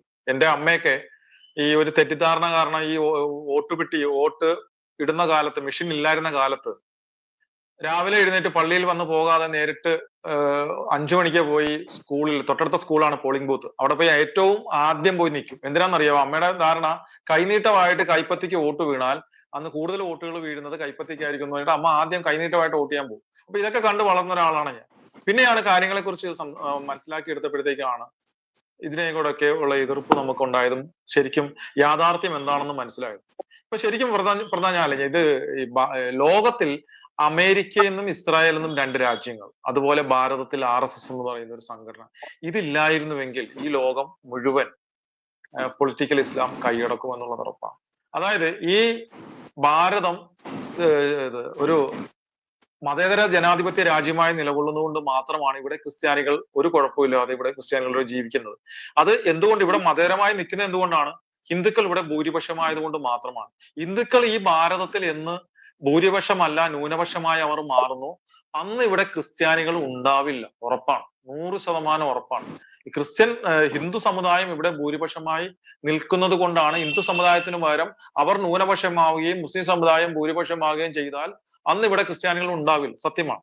ഇവിടെ ഹിന്ദുക്കളും ക്രിസ്ത്യാനികളും തമ്മിലുള്ള പ്രധാനപ്പെട്ട വിഷയം എന്ന് പറയുന്നത് ഈ മതപരിവർത്തന വിഷയം മാത്രമാണ്, അല്ലാതെ മറ്റൊരു വിഷയമല്ല. അല്ല, പ്രാമാണികമായ ഒരു വിഷയം ഒരിക്കലും ഇല്ല ഇവിടെ. ഇപ്പം എന്റെ ഒരു കാഴ്ചപ്പാടിലും എനിക്കറിയാവുന്നതും ഒക്കെ ആയിട്ട് അവരുടെ 33 കോടി ദൈവങ്ങളിൽ ഒരു ദൈവമായിട്ടാണ് കർത്താവായ യേശു ക്രിസ്തുവിനെ അവർ കാണുന്നത്. അല്ലാതെ അവർ പ്രവാചകനായിട്ടോ പിഴച്ചുപറ്റവന്റെ മകനായിട്ടോ ദൈവമല്ല എന്നുള്ളതോ ക്രൂശിൽ മരിച്ചിട്ടില്ല ഒന്നും ഒരു ഹിന്ദുവും പറഞ്ഞതായിട്ട് എനിക്ക് കേട്ടില്ല. എനിക്കറിയാവുന്ന ഹിന്ദുക്കളിൽ ബഹുഭൂരിപക്ഷവും പെരുന്നാളിന് വരുന്നവരാണ്, ക്രിസ്മസ് ആഘോഷിക്കുന്നവരാണ്, ഒരു ദേവാലയത്തിന്റെ മുന്നിലൂടെ കടന്നു പോവുകയാണെങ്കിൽ നെഞ്ചത്ത് കൈവയ്ക്കുന്നവരാണൊക്കെ ഞാൻ കണ്ടിട്ടുള്ളത്. അവരൊരിക്കലും അവഹേളിച്ച് കണ്ടിട്ടില്ല. അപ്പൊ അവരുടെ 33 കോടി ദൈവങ്ങളിൽ ഒരു ദൈവമായിട്ടാണ് അവർ കർത്താവായ യേശു ക്രിസ്തുവിനെ കാണുന്നത്. അപ്പോ എന്നാൽ മറ്റൊരു കൂട്ടരോ, മുസ്ലിങ്ങളോ, അവര് കാണുന്നത് ക്രിസ്തുവിനെ പിഴച്ചുപറ്റവനായിട്ട്, അവൻ പ്രവാചകനായിട്ട്, അവൻ ക്രൂശിൽ മരിച്ചിട്ടില്ല, അവൻ കന്യാമറിയത്തിന്റെ യോനിയിലേക്ക് മലക്ക് വന്ന് ഊതിയിട്ടാണ് ഉണ്ടായത്. അപ്പൊ ഇങ്ങനെയൊക്കെ കാണുന്നതിന് അപ്പം ഇതില് ആരാണ് യഥാർത്ഥ അവിശ്വാസി? ആര്? കർത്താവ് യേശു ക്രിസ്തുവിനെ ദൈവമായിട്ട് കാണുന്ന ഹൈന്ദവരാണോ അവിശ്വാസികൾ? അതോ കർത്താവ് യേശു ക്രിസ്തുവിനെ പ്രവാചകനായിട്ട് കാണുന്ന, പിഴച്ചുപറ്റാനായിട്ട് കാണുന്ന മുസ്ലിങ്ങളാണോ അവിശ്വാസികൾ? ആരെയാണ് നമ്മൾ ആദ്യം സുവിശേഷം കൊടുക്കേണ്ടത്? ഇതിലാർക്കാണ്? യഥാർത്ഥ സത്യ ഏക ദൈവത്തിനെ മനസ്സിലാക്കി കൊടുക്കേണ്ടത് ഹിന്ദുവിനാണോ മുസ്ലിമിനാണോ? ദൈവമായിട്ട് അംഗീകരിച്ചിരിക്കുന്നവരാണ് ഹിന്ദുക്കൾ. ദൈവമല്ല, ഇത് പ്രവാചകനാണ് എന്ന് പറയുന്ന, ക്രൂശീകരണം നടന്നിട്ടില്ല എന്ന് പറയുന്നവരാണ് മുസ്ലിങ്ങൾ. അപ്പോൾ സത്യ ഏക ദൈവത്തിനെ ആർക്കാണ് നാം ആദ്യം മനസ്സിലാക്കി കൊടുക്കേണ്ടത്? മുസ്ലിങ്ങൾക്കാണ്. പക്ഷെ എന്തുകൊണ്ടാണ് പെരുമ്പാവൂരിലേക്കും മലപ്പുറത്തേക്കും തിരൂരിലേക്കും ലക്ഷദ്വീപിലേക്കും ഒന്നും സുവിശേഷമായിട്ട് പോകാതെ സൗദിയിലേക്കും? കൈ ഉണ്ടാവില്ല, അല്ലെ തലയുണ്ടാവില്ല, അത് അകത്തു പോകും. ഇതാണ്. അപ്പോ ഞാൻ മറ്റൊരു കാര്യം കൂടെ പറയാം. ഈ മതപരിവർത്തന വിഷയം എന്ന് പറയുന്നത് വളരെ സെൻസിറ്റീവാണ്. അപ്പോ ഈ ഉത്തരേന്ത്യയിലുള്ള ഒരു പ്രശ്നം എന്ന് ആലോചിച്ച് നോക്കുക. ഇവിടെ ഞങ്ങൾ തന്നെ ലവ് ജിഹാദിനെ എതിർക്കുന്നുണ്ട്. എന്താ അതിന്റെ കാരണം? നമ്മുടെ ക്രിസ്ത്യൻ സമുദായത്തിലെ ഒരു പെണ്ണ്, അവൾ പ്രേമത്തിൽപ്പെട്ട് മതം മാറി മുസ്ലിം മതം സ്വീകരിക്കുന്നതിനെ നമ്മൾക്ക് ഒരു തരത്തിലും അംഗീകരിക്കാൻ സാധിക്കില്ല. വിദ്യാസമ്പന്നരായുള്ള പ്രബുദ്ധരുടെ ഈ കേരളത്തിലെ നമ്മുടെ പെൺകുട്ടികൾ പ്രണയത്തിന്റെ കെണിയിൽ വീണ്, അല്ലെ മയക്കുമരുന്നിന്റെ കെണിയിൽ വീണ് മതം മാറ്റം ചെയ്തിട്ട് ഇസ്ലാമായിട്ട് പോകുന്നതിനെ നമുക്ക് സഹിക്കാൻ സാധിക്കുന്നില്ല. അല്ലെ ഒരു ഇന്റലക്ച്വൽ ജിഹാദിലൂടെ ആത്മീയമായിട്ട് മാറി മുസ്ലിമായിട്ട് നമ്മുടെ ഒരു പയ്യൻ, ആൺകുട്ടി പോകുന്നതിനെ നമുക്ക് സഹിക്കുന്നില്ല. എന്തുകൊണ്ടാണ്? നമുക്കതിനെ ഒരു തരത്തിലും സാധിക്കില്ല. നമുക്ക് വേദനയാണ് ആവശ്യം. അപ്പോൾ ഇതേ വേദന തന്നെയല്ലേ ഉത്തരേന്ത്യയിലെ സംഘപരിവാർ സംഘടനകളുടെ ആളുകൾക്കും ഹിന്ദുക്കൾക്കും ഉണ്ടാവുന്നത്? അല്ലേ? നമ്മളത് ഉൾക്കൊള്ളണ്ടേ? നമ്മളത് മനസ്സിലാക്കണം.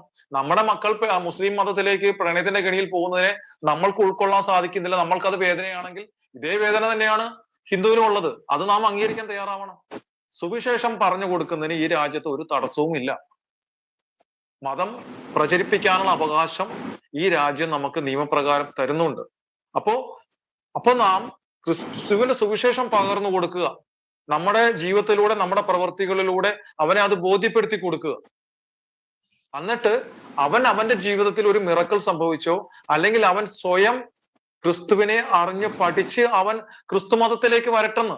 അവനെ നമ്മൾ രണ്ട് കൈ നീട്ടി സ്വീകരിക്കണം.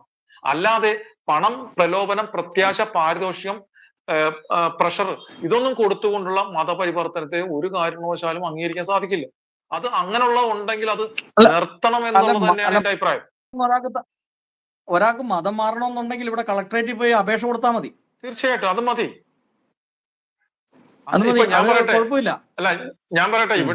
ഇവിടെ കടബാധ്യത കാരണം ഷൈനിമാരും പെൺമക്കളും ട്രെയിനിന്റെ മുന്നിൽ കെട്ടിപ്പിച്ച് നിന്ന് ആത്മഹത്യ ചെയ്യുമ്പോൾ ഇവിടുത്തെ വിശ്വാസികളുടെ നിന്ന് പിരിച്ച് ഉത്തരേന്ത്യയില് ആദിവാസികളെ ഉദ്ധരിക്കുന്ന പരിപാടി അവസാനിപ്പിക്കണമെന്ന്. ഇവിടെ 100-ൽ ഒരെണ്ണത്തിനെ നഷ്ടപ്പെടുമ്പോൾ നീ 99-നെ ഉപേക്ഷിച്ച് നഷ്ടപ്പെട്ട ഒന്നിനെ കണ്ടെത്തണമെന്നാണ് പറഞ്ഞിരിക്കുന്നത്, തിരിച്ചു കൊണ്ടുവരണമെന്നാണ് പറഞ്ഞിരിക്കുന്നത്. അല്ലാതെ ഇവിടെ നിന്നെങ്കിലും 10 വേറെ പിടിച്ചോണ്ട് വരാനല്ല പറഞ്ഞിരിക്കുന്നത്. അല്ല, അപ്പോ ഇവിടെ ഉള്ളവരെ ഇവിടെ നിലനിർത്തുക എന്നുള്ളതാണ് ആവശ്യം. അതിനു വേണ്ടുന്ന കാര്യങ്ങൾ ചെയ്യണം. അല്ലാതെ ഇവിടെ ഉള്ളവരെ കാശ് പിരിച്ചുകൊണ്ട് പോയി ഉത്തരേന്ത്യകളെ ആദിവാസികളെ ഉദ്ധരിക്കുന്ന പരിപാടി ക്രൈസ്തവ സമുദായം അത് ഏത് സഭയായാലും അവസാനിപ്പിക്കണം. ഒരു കാലഘട്ടത്തിൽ ഇവിടുത്തെ മിഷൻ പ്രവർത്തനം ഇവിടെ ആവശ്യമായിരുന്നു. അപ്പം പക്ഷെ ഇന്ന് അത് ചെയ്യാൻ അന്ന് ചെയ്തിരുന്ന കാര്യങ്ങൾ ചെയ്യാനുള്ള പ്രാപ്തിയും കഴിവും സിസ്റ്റവും പണവും എല്ലാം ഇന്ന് ഭാരതത്തിലെ ഗവൺമെന്റുകൾക്കുണ്ട്. ഭാരതം ആര് ഭരിച്ചാലും അപ്പൊ അതുണ്ട്. അപ്പോൾ ഇന്നത്തെ മിഷൻ പ്രവർത്തനം ആ രീതി മാറ്റണം, അതിനെ അവസാനിപ്പിക്കണം. അപ്പൊ ഇപ്പൊ ഉള്ള ക്രിസ്ത്യാനികളെ അവരുടെ ഭൗതിക സാഹചര്യങ്ങൾ വർദ്ധിപ്പിച്ച് അവരെ ആത്മീയമായിട്ട് ഉണർത്തി അവരെ പിടിച്ചു നിർത്തി ക്രിസ്ത്യൻ സമുദായത്തിൽ തന്നെ പോകാതെ അവരെ പിടിച്ചു നിർത്താൻ വേണ്ടുന്ന കാര്യങ്ങൾ അവരുടെ ഭൗതികവും ആത്മീയവുമായുള്ള കാര്യങ്ങൾക്ക് ഇത് കൊടുക്കണം. അതാണ് വേണ്ടത്. അല്ലാതെ ഇവിടെ നമ്മുടെ ഈ കേരളത്തില് നമ്മൾ കേരളം നേരിടുന്ന, നമുക്ക് വേഗം പോവാം, ഈ കേരളം നേരിടുന്ന ഈ വെല്ലുവിളി ഈ അടുത്ത ഒരു ഭരണത്തോടു കൂടി 2026 തെരഞ്ഞെടുപ്പോടുകൂടെ BJPയുടെ ഒരു സാധ്യത എന്താണ്, അവിടെ കേരളത്തിൽ ഉള്ള സാധ്യത എന്താണ്? അതോടൊപ്പം കേരളത്തിൽ ഇപ്പോൾ വളർന്നു വരുന്ന ഒരു നേതാവാണ് ഷോൺ ജോർജ്, PC ജോർജ് സാറിന്റെ മകൻ. അദ്ദേഹത്തിനൊക്കെ ഉള്ള ഒരു പ്രാധാന്യം എന്താണ് ഇനിയുള്ള ഈ സമയത്ത്? ഈ 2026 തെരഞ്ഞെടുപ്പില് ഇടതുപക്ഷം അധികാരത്തിൽ വരുമെന്നുള്ളതാണ് എൻ്റെ ഒരു വിലയിരുത്തൽ പൊതുവെ. കാരണം എന്ന് വെച്ച് കഴിഞ്ഞാല് കുറെ ആളുകൾ BJPയിലേക്ക് മാറിയിട്ടുണ്ട്. അങ്ങനെ വരുമ്പം കോൺഗ്രസിൽ നിന്ന് കുറെ വോട്ട് പോകാൻ സാധ്യതയുണ്ട്. അത് ഇടതുപക്ഷത്തിന് ഗുണം ചെയ്യും എന്നുള്ളതാണ് എൻ്റെ ഒരു അഭിപ്രായം. കേരളത്തിൽ എന്താണ് BJPയുടെ ഒരു സാധ്യത? അതോടൊപ്പം തന്നെ ഈ നേതാക്കന്മാർ, ഇപ്പോൾ ജോർജ് കുര്യൻ സാറുണ്ട്, സുരേഷ് ഗോപിയുണ്ട്, MP മാരാണെങ്കിൽ പോലും അവരുടെയൊക്കെ ഒരു സാധ്യത, PC ജോർജ് സാറിന്റെ സാധ്യത, പ്രധാനമായിട്ട് ഷോൺ ജോർജ് ചെറുപ്പക്കാരനാണ്, വളരെ ശക്തനാണ്, നന്നായി സംസാരിക്കാൻ അറിയാവുന്ന ആളാണ്, പക്വതയുണ്ട്. അദ്ദേഹത്തിന്റെയൊക്കെ ഒരു ഭാവി എന്താണ്? തീർച്ചയായിട്ടും ശരിക്കും ഇനിയിപ്പോ 2026 തെരഞ്ഞെടുപ്പ് സംഭവിക്കാൻ സാധ്യതയുള്ളത് ഒരിക്കൽ കൂടെ LDF ഭരണം അധികാരത്തിൽ വരാനാണ് ചാൻസ് ഏറെ. കാരണം ഇവിടെ ശരിക്കും പറഞ്ഞാൽ നല്ലൊരു മാറ്റം ഇവിടെ ഇപ്പം ലോക്സഭാ തെരഞ്ഞെടുപ്പിൽ പോലും ജനങ്ങൾക്ക് കാര്യങ്ങൾ അവർ മനസ്സിലാക്കിയ ഒരു വിഭാഗം ഇവിടെ വളർന്നു വരികയാണ്. അപ്പൊ അതുകൊണ്ട് തന്നെ 2026 തെരഞ്ഞെടുപ്പ് നല്ല രീതിയിലെ മാറ്റങ്ങൾ ഇവിടെ ഉണ്ടാവും. പരമ്പരാഗതമായിട്ട് രാഷ്ട്രീയ അടിമത്തത്തിൽ നിന്ന ക്രിസ്ത്യാനികൾ മാറി ചിന്തിക്കുവാൻ തയ്യാറാവും. അപ്പോൾ ലോക്സഭാ തെരഞ്ഞെടുപ്പിൽ കണ്ട മാറ്റമായിരിക്കില്ല, അതിന്റെ 10 മടങ്ങ് വലിയൊരു മാറ്റമായിരിക്കും 2026 കേരള നിയമസഭാ തെരഞ്ഞെടുപ്പിൽ ഉണ്ടാകും. അത് കൂടുതലും അനുകൂലമായി മാറുക BJPക്കായിരിക്കും. തികച്ചും ഞാൻ നേരത്തെ ആദ്യമേ തുടക്കത്തിൽ സൂചിപ്പിച്ചതുപോലെ എല്ലാ സമുദായങ്ങൾക്കും എന്നതുപോലെ എല്ലാ സമുദായങ്ങളെയും ഒരേപോലെ കാണുന്ന ഈ ഇടത് വലത് മുന്നണികളുടെ UDF LDFന്റെ അനീതിക്കെതിരെ നിയമസഭയിൽ ശബ്ദിക്കാൻ കഴിയുന്ന ഒരു 4-5 MLA-മാരെ ഉണ്ടാക്കിയെടുക്കാൻ തീർച്ചയായിട്ടും സാധിക്കും. പക്ഷെ ഇവിടെ നഷ്ടം വരാൻ പോകുന്നത്, അങ്ങനെ ക്രിസ്ത്യാനികൾ ഇവിടെ മാറി ചിന്തിക്കുമ്പോൾ, ഹൈന്ദവർ മാറി ചിന്തിക്കുമ്പോൾ നഷ്ടം വരാൻ പോകുന്നത് എന്ത് തന്നെയായാലും കോൺഗ്രസിന് തന്നെ ആയിരിക്കും. പിന്നെ കേരള കോൺഗ്രസുകളൊന്നും ഈ അപ്രസക്തമായി കഴിഞ്ഞു. ഇനിയൊരു തിരിച്ചുവരവോ ഉയർത്തെഴുന്നേൽപ്പോ അതിനുള്ള സാധ്യതകളൊന്നും തന്നെയില്ല. പിന്നെ ഈ ഷോൺ ജോർജ് എന്ന് പറഞ്ഞാൽ, ഇപ്പോൾ ഫസ്റ്റ് സൂചിപ്പിച്ചല്ലോ, ഷോൺ ജോർജ് എന്ന് പറയുന്നത് ശരിക്കും ഞാൻ പറഞ്ഞില്ലേ, ഇപ്പോൾ ജോസ് കെ മാണിയുടെ അവസ്ഥ നമ്മൾക്ക് എല്ലാവർക്കും അറിയാം. ഒരു തിരിച്ചുവരവ് അദ്ദേഹത്തിന് ഇല്ല. അനൂപ് ജേക്കബ് അദ്ദേഹത്തിന് അവിടുന്ന് ജയിക്കണമെന്ന് മാത്രമേ ഉള്ളൂ. പാർട്ടി വളരണമെന്നോ അദ്ദേഹത്തിന്റെ മറ്റ് MLA-മാർ അദ്ദേഹത്തിന്റെ പാർട്ടി ഉണ്ടാവണമെന്നും ഇല്ല. അപ്പോൾ അതുപോലെ തന്നെയാണ് ഇപ്പം ചാണ്ടി ഉമ്മൻ പോലും, ഉമ്മൻചാണ്ടിയുടെ മകനായിരുന്നു ചാണ്ടി ഉമ്മൻ പോലും സൈഡ് ലൈൻ ചെയ്യപ്പെട്ടു കഴിഞ്ഞു. എവിടെയെങ്കിലും എന്തെങ്കിലും പരിപാടികൾക്കോ പാർട്ടി പരിപാടികൾക്കോ അദ്ദേഹത്തെ കാണുന്നുണ്ടോ? ഇല്ല. അപ്പോ ഇനി ക്രിസ്ത്യാനികൾ പ്രതീക്ഷ അർപ്പിക്കുന്ന ഒരു നേതാവാണ് ഷോൺ ജോർജ്. ഷോൺ ജോർജിനെ പോലുള്ളവരിലാണ് നമ്മുടെ പ്രതീക്ഷ എന്ന് പറയുന്നത്. അദ്ദേഹത്തെ പോലുള്ള രാഷ്ട്രീയ രംഗത്തേക്ക് ഉയർന്നു വരണം. അതുകൊണ്ടാണ് ഞാൻ പറഞ്ഞത്, ഇപ്പൊ ഷോൺ ജോർജ് ഏത് രാഷ്ട്രീയ പ്രസ്ഥാനത്തിൽ നിൽക്കുന്നു എന്നുള്ളതല്ല, അത് നമ്മുടെ സമുദായത്തിന്റെ പ്രതിനിധിയായി കാണുന്നുണ്ട്. അദ്ദേഹം ഏത് രാഷ്ട്രീയ പാർട്ടിയിലായാലും അദ്ദേഹത്തെ പോലെയുള്ളവരെ സപ്പോർട്ട് ചെയ്ത് അദ്ദേഹത്തെ ഉയർത്തിയെടുക്കാൻ നമ്മൾക്ക് സാധിക്കണം.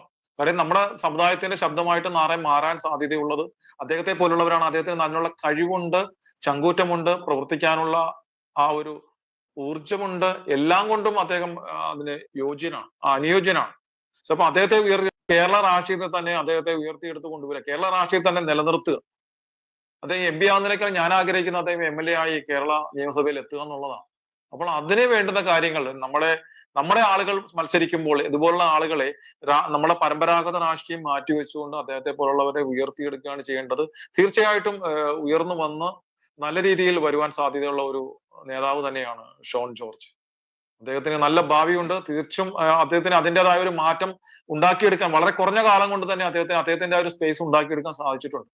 അത് നാൾക്ക് നാൾ വർദ്ധിക്കുകയുള്ളൂ. അത് BJPക്കും അദ്ദേഹത്തിന്റെ ആ ഒരു ഇത് മുതൽക്കൂട്ടായിരിക്കും. അതും പരമാവധി BJPക്ക് അതിനെ ഉപയോഗപ്പെടുത്താൻ സാധിക്കുകയാണെന്നുണ്ടെങ്കിൽ അതിനനുസരിച്ച് ക്രിസ്ത്യൻ സമുദായത്തിന്റെ ഭാഗത്തു നിന്ന് വലിയ മാറ്റങ്ങൾ ഉണ്ടാവുകയും ചെയ്യും. ഈ കാസ എന്ന സംഘടനയ്ക്ക് ഈ ബിഷപ്പ്മാരോടും ആർച്ച് ബിഷപ്പ്മാർ, അതായത് പിതാക്കന്മാരോടൊക്കെ ഉള്ള ഒരു ബന്ധം എങ്ങനെയാണ്? പിന്നെ അവരുമായിട്ടുള്ള ഒരു റിലേഷൻഷിപ്പ് എങ്ങനെയാണ് ഈ കാസയ്ക്ക്? കാസ എന്ന് പറയുന്നത് ശരിക്കും പറഞ്ഞാൽ ഒരു ക്രിസ്ത്യൻ സഭയുടെ ഔദ്യോഗിക അംഗീകാരമുള്ള ഒരു സംഘടനയല്ല കാസ എന്ന് പറയുന്നത്. കാര്യം ഇതൊരു സഭയുടെ മാത്രം സംഘടനയല്ലല്ലോ. ഇതിനകത്ത് കത്തോലിക്കർ മുതൽ പെന്തക്കോസ്ത് വിശ്വാസികൾ വരെയുള്ള യാക്കോബൈറ്റും ഓർത്തഡോക്സും അങ്ങനെയുള്ള എല്ലാ സഭകളും ചേർന്നിട്ടുള്ള സഭാവിശ്വാസികളുടെ ഒരു സംഘടനയാണ്. അപ്പൊ ഇതിനെ ഒരു സഭകളുടെയും അംഗീകാരത്തിനായിട്ട് നമ്മൾ ആരെയും സമീപിച്ചിട്ടില്ല. അംഗീകാരം ഒരിക്കലും കിട്ടരുത് എന്നുള്ളതാണ് ഞങ്ങളുടെ ആഗ്രഹം. അതിന്റെ കാരണം എന്ന് പറയുന്നത്, സഭയുടെ ഔദ്യോഗിക അംഗീകാരമുള്ള ഒരു സംഘടന എന്ന് പറയുമ്പോൾ അതിന്റെ പ്രവർത്തനങ്ങൾക്ക് ഒരു ബൗണ്ടറി നമ്മൾ നിശ്ചയിക്കേണ്ടി വരും. അതിന്റെ വാക്കുകൾക്കായാലും പ്രവൃത്തികൾക്കായാലും ഒരു ബൗണ്ടറി ഉണ്ടാവും. ഇതാകുമ്പോൾ ഒരു ബൗണ്ടറി ഇല്ല, ഞങ്ങളുടെ തീരുമാനമാണ്. പിന്നെ മറ്റൊരു കാര്യം എന്ന് പറയുന്നത്, സഭയ്ക്കുടെ ഒരു സഭയുടെ അംഗീകാരം വരുമ്പോഴത്തേക്ക് ആ ഒരു സംഘടനയുടെ ഭാഗത്ത് നിന്ന് എന്തെങ്കിലും ഫാൾട്ടുകൾ സംഭവിച്ചാൽ ആ ഫാൾട്ടുകൾക്ക് സഭാ നേതൃത്വവും ഉത്തരവാദിത്വം പറയേണ്ടതായിട്ട് വരും. ഇത് ഇങ്ങനെ ആകുമ്പോഴത്തേക്ക് ഒരു പ്രശ്നവും ഇല്ല. ഇത് സ്വതന്ത്ര സംഘടനയാണ്. പ്രത്യക്ഷത്തിൽ ഒരു സഭകളുമായിട്ട് ഞങ്ങൾക്ക് യാതൊരു ബന്ധവുമില്ല. പക്ഷെ അന്തർധാര സജീവമാണ്. ഈ ആദ്യ കാലഘട്ടത്തിൽ കാസയെ എതിർത്തിരുന്നവരായിരുന്നു. കാസ ഒരിക്കലും വളരില്ല, അല്ലെങ്കിൽ എതിർക്കുന്നതിന്റെ ഒരു കാരണം എന്ന് പറയുന്നത്, സഭാ നേതൃത്വത്തിന് നിയന്ത്രണമില്ലാത്ത ഒരു സംഘടനകളും വളർന്നു വരുന്നതിന് അവർ മാനസികമായി ആഗ്രഹിക്കുന്നില്ല എന്നുള്ളൊരു സത്യം തന്നെയാണ്. പക്ഷെ ഇന്ന് കാസ എന്ന് പറയുന്ന സംഘടനയും ഇവിടെ ആവശ്യമാണ്, അത് ക്രിസ്ത്യൻ സമുദായത്തിന് വേണ്ടതാണ് എന്ന് ചിന്തിക്കുന്നവർ തന്നെയാണ് ഇന്ന്. ആദ്യകാലത്ത് എതിർത്തിരുന്നവർ പോലും ഇന്ന് ഞങ്ങളെ അനുകൂലിക്കുന്നു. ഏകദേശം ഒരു 75% വൈദികരും പിതാക്കന്മാരും ഞങ്ങൾ നിലനിന്ന് കാണുമെന്ന് ആഗ്രഹിക്കുന്നവരും ഞങ്ങൾക്ക് വേണ്ടി പ്രാർത്ഥിക്കുന്നവരും ഞങ്ങൾക്ക് ഉപദേശങ്ങളായാലും സപ്പോർട്ടുകളായാലും തരുന്നവരും തന്നെയാണ്. അന്തർധാര കൃത്യമായിട്ട് സജീവമാണ്. അത് പ്രത്യക്ഷത്തിൽ നമ്മൾ പറയേണ്ട കാര്യങ്ങൾ വെട്ടിത്തുറന്ന് നമ്മൾ പറയും, താല്പര്യമില്ലാത്ത കാര്യങ്ങൾ ഓപ്പണായി തന്നെ പറയും. പക്ഷെ പിതാക്കന്മാരായാലും തിരുമേനിമാരായാലും പാസ്റ്റർമാരായാലും വൈദികരായാലും അവർക്ക് ഒരു പ്രശ്നം ഉണ്ടായാൽ അവർ ആവശ്യപ്പെടാതെ തന്നെ അവരുടെ സപ്പോർട്ടിന് വേണ്ടി നമ്മൾ എത്തും. പക്ഷെ അന്ന് കരുതിക്കൊണ്ട് ആരുടെയും ഗുഡ് സർട്ടിഫിക്കറ്റിന് വേണ്ടിയിട്ട് ഒരു അനീതിയെ കണ്ണടച്ച് നിൽക്കുകയോ അനീതിക്കൊപ്പം നിൽക്കുകയോ ഇല്ല. എതിർക്കേണ്ടതിനെ എതിർക്കുക തന്നെ ചെയ്യും. ഈ കാസ എന്ന സംഘടന ഇത്രയും സമൂഹത്തിൽ ഇത്രയും പ്രാധാന്യമുണ്ടെന്ന് ഞാൻ അറിഞ്ഞത് ഈ അടുത്ത ദിവസങ്ങളിൽ മുസ്ലിം ലീഗ് സംഘടിപ്പിച്ച ഒരു വലിയ റാലിയിൽ ഏതാണ്ട് 2 ലക്ഷത്തോളം ആളുകൾ പങ്കെടുത്തു എന്നുള്ളതാണ് ഒരു ഔദ്യോഗിക കണക്ക് വരുന്നത്. ഈ 2 ലക്ഷം ആളുകൾ പങ്കെടുത്ത ഈ മീറ്റിംഗിൽ ആ സ്റ്റേജിൽ കാസയെ കുറിച്ച് ആ പ്രസംഗ സ്റ്റേജിൽ സംസാരം ഉണ്ടായിരുന്നു. ഒരു നേതാവ് അദ്ദേഹം തൻ്റെ പ്രസംഗത്തിൽ ഈ കാസയെ കുറിച്ച് വർണ്ണിച്ച് പറഞ്ഞിട്ടുണ്ട്. അപ്പം എല്ലാ മുക്കിലും മൂലയിലും ക്രിസ്ത്യാനിക്കും ഹിന്ദുവിനും മുസ്ലിമിനും എല്ലാവർക്കും ഈ കാസ എന്ന് പറയുന്ന സംഘടനയെ അറിയാം, കെവിൻ പീറ്റർ എന്ന് പറയുന്ന ആളെ അറിയാം. അപ്പോൾ കെവിൻ പീറ്റർ സാറൊക്കെ ഒരു വലിയ ടാർഗറ്റിന്റെ പുറത്ത് നിൽക്കുന്ന ആളാണ്. അതുകൊണ്ടാണ് ഞാൻ ഈ പറഞ്ഞത്. എല്ലാ ആളുകളും വളരെ കാര്യഗൗരവമായി ഉറ്റുനോക്കിക്കൊണ്ടിരിക്കുകയാണിത്. അത് മാത്രമല്ല, BJPയെ സപ്പോർട്ട് ചെയ്യുന്നു എന്നുള്ള ഒരു ചിന്തയുള്ളത് കൊണ്ട് ഇടതുപക്ഷവും വലതുപക്ഷവും ഒരു ശത്രുതാ ലിസ്റ്റിലാണ് നിർത്തിയിരിക്കുന്നത്. അതും അതിൻ്റെ അകത്തൊരു പ്രധാനപ്പെട്ട കാര്യമാണ്. ഇനി ഇപ്പോ ഇത്രയും ഭീകരമായ ഒരു അന്തരീക്ഷം കേരളത്തിലുണ്ടെന്ന് ഞാൻ ഇന്നാണ് മനസ്സിലാക്കുന്നത്. അപ്പോൾ അതുകൊണ്ട് തന്നെ BJP പോലെയുള്ള ഒരു രാഷ്ട്രീയം, ഇത്രയും നാൾ ഇടതുപക്ഷം കോൺഗ്രസും ഒക്കെ ഭരിച്ചില്ലേ, ഇനി BJP ഭരിക്കട്ടെ എന്നുള്ള ഒരു അഭിപ്രായം എനിക്കുമുണ്ട്. കാരണം എന്താണെന്ന് അറിയാം, പക്ഷേ ഞാൻ ഉൾപ്പെട്ട് നിൽക്കുന്ന പെന്തക്കോസ്റ്റൽ സമൂഹം പോലും ഇപ്പോഴും നോർത്ത് ഇന്ത്യയിലുള്ള പ്രശ്നങ്ങളെ ഉയർത്തി കാണിച്ചുകൊണ്ട് ഇസ്ലാമിക് മത തീവ്രവാദത്തെ കുറച്ച് കാണിക്കാനായിട്ടാണ് ഇവർ ശ്രമിക്കുന്നത്. ശരിക്കും പറഞ്ഞാൽ ഇസ്ലാമിക് മത തീവ്രവാദത്തെയാണ് ശരിക്കും നമ്മൾ അഡ്രസ്സ് ചെയ്യേണ്ടത്. അത് ഇവിടെ RSSകാർ പ്രശ്നം ഉണ്ടാക്കുന്നു, ബജറംഗ് ദളുകാർ പ്രശ്നം ഉണ്ടാക്കുന്നു എന്ന് പറഞ്ഞുകൊണ്ട് അതിനെ മുക്കിക്കളയാനായിട്ട് ചില ആളുകൾ, ഒരാളാണ് തേക്കടയിൽ അച്ഛൻ എന്ന് പറഞ്ഞ ഒരു അച്ഛനുണ്ട്, ജോൺസൺ അച്ഛൻ. ഇങ്ങനെ ചില ആളുകൾ, ഇങ്ങനെ കുറെ ആളുകൾ ക്രൈസ്തവ സമൂഹത്തിൽ നിന്നുകൊണ്ട് ക്രൈസ്തവർക്ക് തന്നെ ഒരു വലിയ പാരയായിട്ട് മുമ്പോട്ട് പോവുകയാണ്. അപ്പൊ ഇതിനകത്ത് നേരത്തെ മുസ്ലിം ലീഗിന്റെ സമ്മേളനത്തിൽ KM ഷാജിയാണ് കാസയെ കുറിച്ച് പറഞ്ഞത്. പശ്ചാത്ത വാക്കുകൾ ഉപയോഗിച്ചില്ല എന്ന് മാത്രമേ ഉള്ളൂ. അതല്ലേ ഉദ്ദേശിച്ചത്? അപ്പോ അതെ, ഇത് ശരിക്കും പറഞ്ഞാല് ഇപ്പം ഗോവിന്ദൻ മാസ്റ്റർ ഞങ്ങളെ കുറിച്ച് പറയാറുണ്ട്, ഷാജി പറയുന്നു. ശരി, ഇവർക്ക് ഞങ്ങളെ കൃത്യമായിട്ട് അറിയാം. കാര്യം സർക്കാർ, ഇപ്പൊ ഗോവിന്ദൻ മാസ്റ്റർ എന്ന് പറയുന്നത് സർക്കാരിന്റെ ഭരിക്കുന്ന പാർട്ടിയുടെ സംസ്ഥാന സെക്രട്ടറിയാണ്. ഇവിടുത്തെ സ്റ്റേറ്റ് ഇന്റലിജൻസ് എന്ന് പറയുന്നത് അവരുടെ കൈകളിലാണ്. കൃത്യമായിട്ട് അവർക്ക് ഗ്രൗണ്ട് റിപ്പോർട്ട് അവരുടെ കൈകളിൽ എത്തുന്നതാണ്. അത് അവർ അനലൈസ് ചെയ്യുന്നതാണ്. അതുകൊണ്ട് തന്നെയാണ് കാസയെ ഗോവിന്ദൻ മാസ്റ്റർ ആയാലും ഷാജിയൊക്കെ ആയാലും എതിർക്കുന്നത്. കാരണം എന്ന് പറയുന്നത്, ഇവിടെ ഒരു രാഷ്ട്രീയ പ്രസ്ഥാനത്തെ അധികാരത്തിൽ കയറ്റുന്നത് അല്ലെങ്കിൽ രാഷ്ട്രീയ പ്രസ്ഥാനത്തെ വിജയിപ്പിക്കുന്നത് എന്ന് പറയുന്നത് ആ പാർട്ടിയുടെ അംഗങ്ങളല്ല. അംഗങ്ങൾ കുറച്ചു മാത്രമേ കാണുള്ളൂ. കാംക്ഷികളും നിഷ്പക്ഷരായിട്ട് നിൽക്കുന്ന ആൾക്കാർ കൂടെ ചേരുമ്പോഴാണ് ഇപ്പോൾ ഒരു രാഷ്ട്രീയ പ്രസ്ഥാനത്തെ അല്ലെങ്കിൽ ഒരു മുന്നണിയെ അധികാരത്തിൽ കയറ്റും. അപ്പോ എത്ര അംഗങ്ങൾ ഉണ്ട് എന്നുള്ളതല്ല. ഞങ്ങൾക്ക് ഒരു സ്ഥലത്ത് ഒരു 10 പേരെ ഉള്ളതിലും ഞങ്ങൾക്ക് അവിടുത്തെ ഒരു 1000 പേരുടെ മൈൻഡിനെ മാറ്റാൻ ഞങ്ങൾക്ക് തന്ത്രങ്ങളുണ്ട്. ഞങ്ങൾക്കത് കൃത്യമായിട്ട് അറിയാൻ, ഞങ്ങളത് ചെയ്യുന്നുണ്ട്. അതുകൊണ്ട് തന്നെ ഷാജിയെ പോലുള്ളവർക്കായാലും ഗോവിന്ദൻ മാസ്റ്ററൊക്കെ അറിയാം, കാസ എന്ന് പറയുന്ന സംഘടനയുടെ മഞ്ഞുമലയുടെ മുകൾ അറ്റം മാത്രമാണ് പുറത്ത് കാണുന്നത് എന്നുള്ള അവർക്കൊരു ബോധ്യമുണ്ട്. അതുകൊണ്ട് അവർ കൃത്യമായിട്ട് ഞങ്ങളെ ഭയപ്പെടുന്നുണ്ടോ എന്നുള്ളത് സത്യം തന്നെയാണ്. അപ്പോൾ അതുകൊണ്ടാണ് അവർ ഇങ്ങനെയുള്ള ജൽപ്പനങ്ങളൊക്കെ നടത്തുന്നത്. പിന്നെ ഈ ജോൺസൺ തേക്കടിയെ പോലുള്ള ആളുകളൊക്കെ, അദ്ദേഹമാണ് ഇവിടുത്തെ മണിപ്പൂർ വിഷയം ഇവിടുത്തെ കോൺഗ്രസിനും കമ്മ്യൂണിസ്റ്റ് പാർട്ടിക്കും വേണ്ടി ചാനലുകളിലെല്ലാം ഓടി നടന്ന് കരഞ്ഞ് അതിനെ ഒരു പുകമറയുണ്ടാക്കി ഇവിടുത്തെ കത്തോലിക്ക സഭാ നേതൃത്വത്തെ പോലും ആ പുകമറയ്ക്കുള്ളിലാക്കി സമ്മർദ്ദത്തിലാക്കി അവരെ കൊണ്ട് പോലും പ്രസ്താവനകൾ പുറപ്പെടുവിക്കാൻ കാരണമായ ഒരു വ്യക്തി അദ്ദേഹമാണ്. അദ്ദേഹം തന്നെയാണ് മുസ്ലിം ലീഗിന്റെ നേതാക്കളെ അവിടെ മണിപ്പൂരിലെ പീസ് റാലി, സമാധാന റാലി നടത്താനൊക്കെ ഗൈഡ് ചെയ്തതുമില്ല. ഇപ്പൊ ഇവർക്കെല്ലാം ഒരു രാഷ്ട്രീയ ലക്ഷ്യങ്ങളാണ്, അല്ലാതെ സമുദായത്തിന്റെ നേട്ടമൊന്നുമല്ല ഇവരുടെ മുന്നിലെ വിഷയങ്ങൾ. ഇവരെന്ത് പറയുമ്പോഴും മണിപ്പൂരിനെ കുറിച്ച് നമുക്കറിയാം, മണിപ്പൂരിൽ എന്താണ് നടന്നിരിക്കുന്നതോ അവിടെ എന്താണ് നടക്കുന്നത്. എനിക്കത് പറയുന്നതിൽ ഒരു മടിയില്ല. എനിക്ക് ഈ ജോൺസൺ അച്ഛനെ ഇപ്പൊ ഈ വാർത്ത ഉണ്ടായപ്പോ എനിക്ക് അദ്ദേഹത്തോട് പരമ പുച്ഛമാ തോന്നിയത്. കാരണം എന്നറിയോ, അദ്ദേഹമൊക്കെ ഒരു ചാരനാണ് ശരിക്കും പറഞ്ഞത്. ഇദ്ദേഹം കേൾക്കാൻ വേണ്ടിയാ പറയുന്നത്. ഈ ജോൺസൺ അച്ഛൻ എന്നൊക്കെ പറഞ്ഞ ഒരു പക്ക ചാരനാണ് ശരിക്കും പറഞ്ഞു. അദ്ദേഹത്തിനൊന്നും ഈ മണിപ്പൂർ വിഷയവുമായി ബന്ധപ്പെട്ട കാര്യത്തിൽ എനിക്കറിയാം ഈ മണിപ്പൂർ വിഷയം എന്താന്ന് സംഭവം എന്നാന്ന്. പക്ഷെ ഇദ്ദേഹമൊക്കെ ശരിക്കും പറഞ്ഞു കഴിഞ്ഞാൽ ഇതിൻ്റെ അകത്തുണ്ടല്ലോ, ക്രൈസ്തവർ പീഡിപ്പിക്കപ്പെടുന്നു പറഞ്ഞിട്ട് ഇതിൻ്റെ അകത്ത് ലാഭം ഉണ്ടാക്കുന്ന ഒരുപാട് പേരുണ്ട്. പണം താൻ മുഖ്യം എന്ന് പറയുന്ന പോലെ ഇതൊക്കെ ഫണ്ടുണ്ട് ഇതിന്റെ പിന്നില്, പണം. പിന്നെ ചില ആളുകളെ പ്രീണിപ്പെടുത്താൻ വേണ്ടിയുള്ള ഒരു ശ്രമം ഇതിൻ്റെ അകത്തുണ്ട്. ശരിക്കും പറഞ്ഞാൽ നിഷ്പക്ഷമായിട്ട് ഇത് പഠിക്കാൻ ഇവർ തയ്യാറാകുന്നില്ല എന്നുള്ളൊരു പരമ യാഥാർത്ഥ്യമാണ്. പിന്നെ ഈ നോർത്ത് ഇന്ത്യൻ സുവിശേഷ പ്രവർത്തനത്തെ കുറിച്ച് ഞാനൊരു കാര്യം പറയാം. ഇവിടെ ഓരോ ചെറിയ ചെറിയ കൂട്ടായ്മ എടുത്ത് നോക്കിയാൽ 10, 200, 300 ആളുകൾ ഒന്നിച്ചു കൂടിയിരുന്ന പ്രാർത്ഥിക്കുന്നത്. ഞാൻ ചോദിക്കട്ടെ സാറേ, ഇപ്പം ഒരു 100 പേര് ഒന്നിച്ചൊരു സ്ഥലത്തിരുന്ന് പ്രാർത്ഥിക്കുക, അവരാരും ക്രിസ്ത്യാനിയല്ല, അവരെല്ലാം ഹിന്ദു മക്കളാണ്. ആ സമൂഹത്തിൽ നിന്ന്, ഒരു ഗ്രാമത്തിൽ നിന്ന് മുഴുവനുള്ള ആളുകൾ ഒരു ക്രൈസ്തവ വിശ്വാസത്തിലേക്ക് വരുമ്പോൾ സ്വാഭാവികമായിട്ട് അവിടെയുള്ള ആളുകൾക്ക് പ്രതിഷേധം ഉണ്ടാവും. എന്നോർത്തുകൊണ്ട് കൊലപാതകവും നടക്കുന്നില്ല, അടി ബഹളമൊക്കെ നടക്കുന്നുണ്ട്.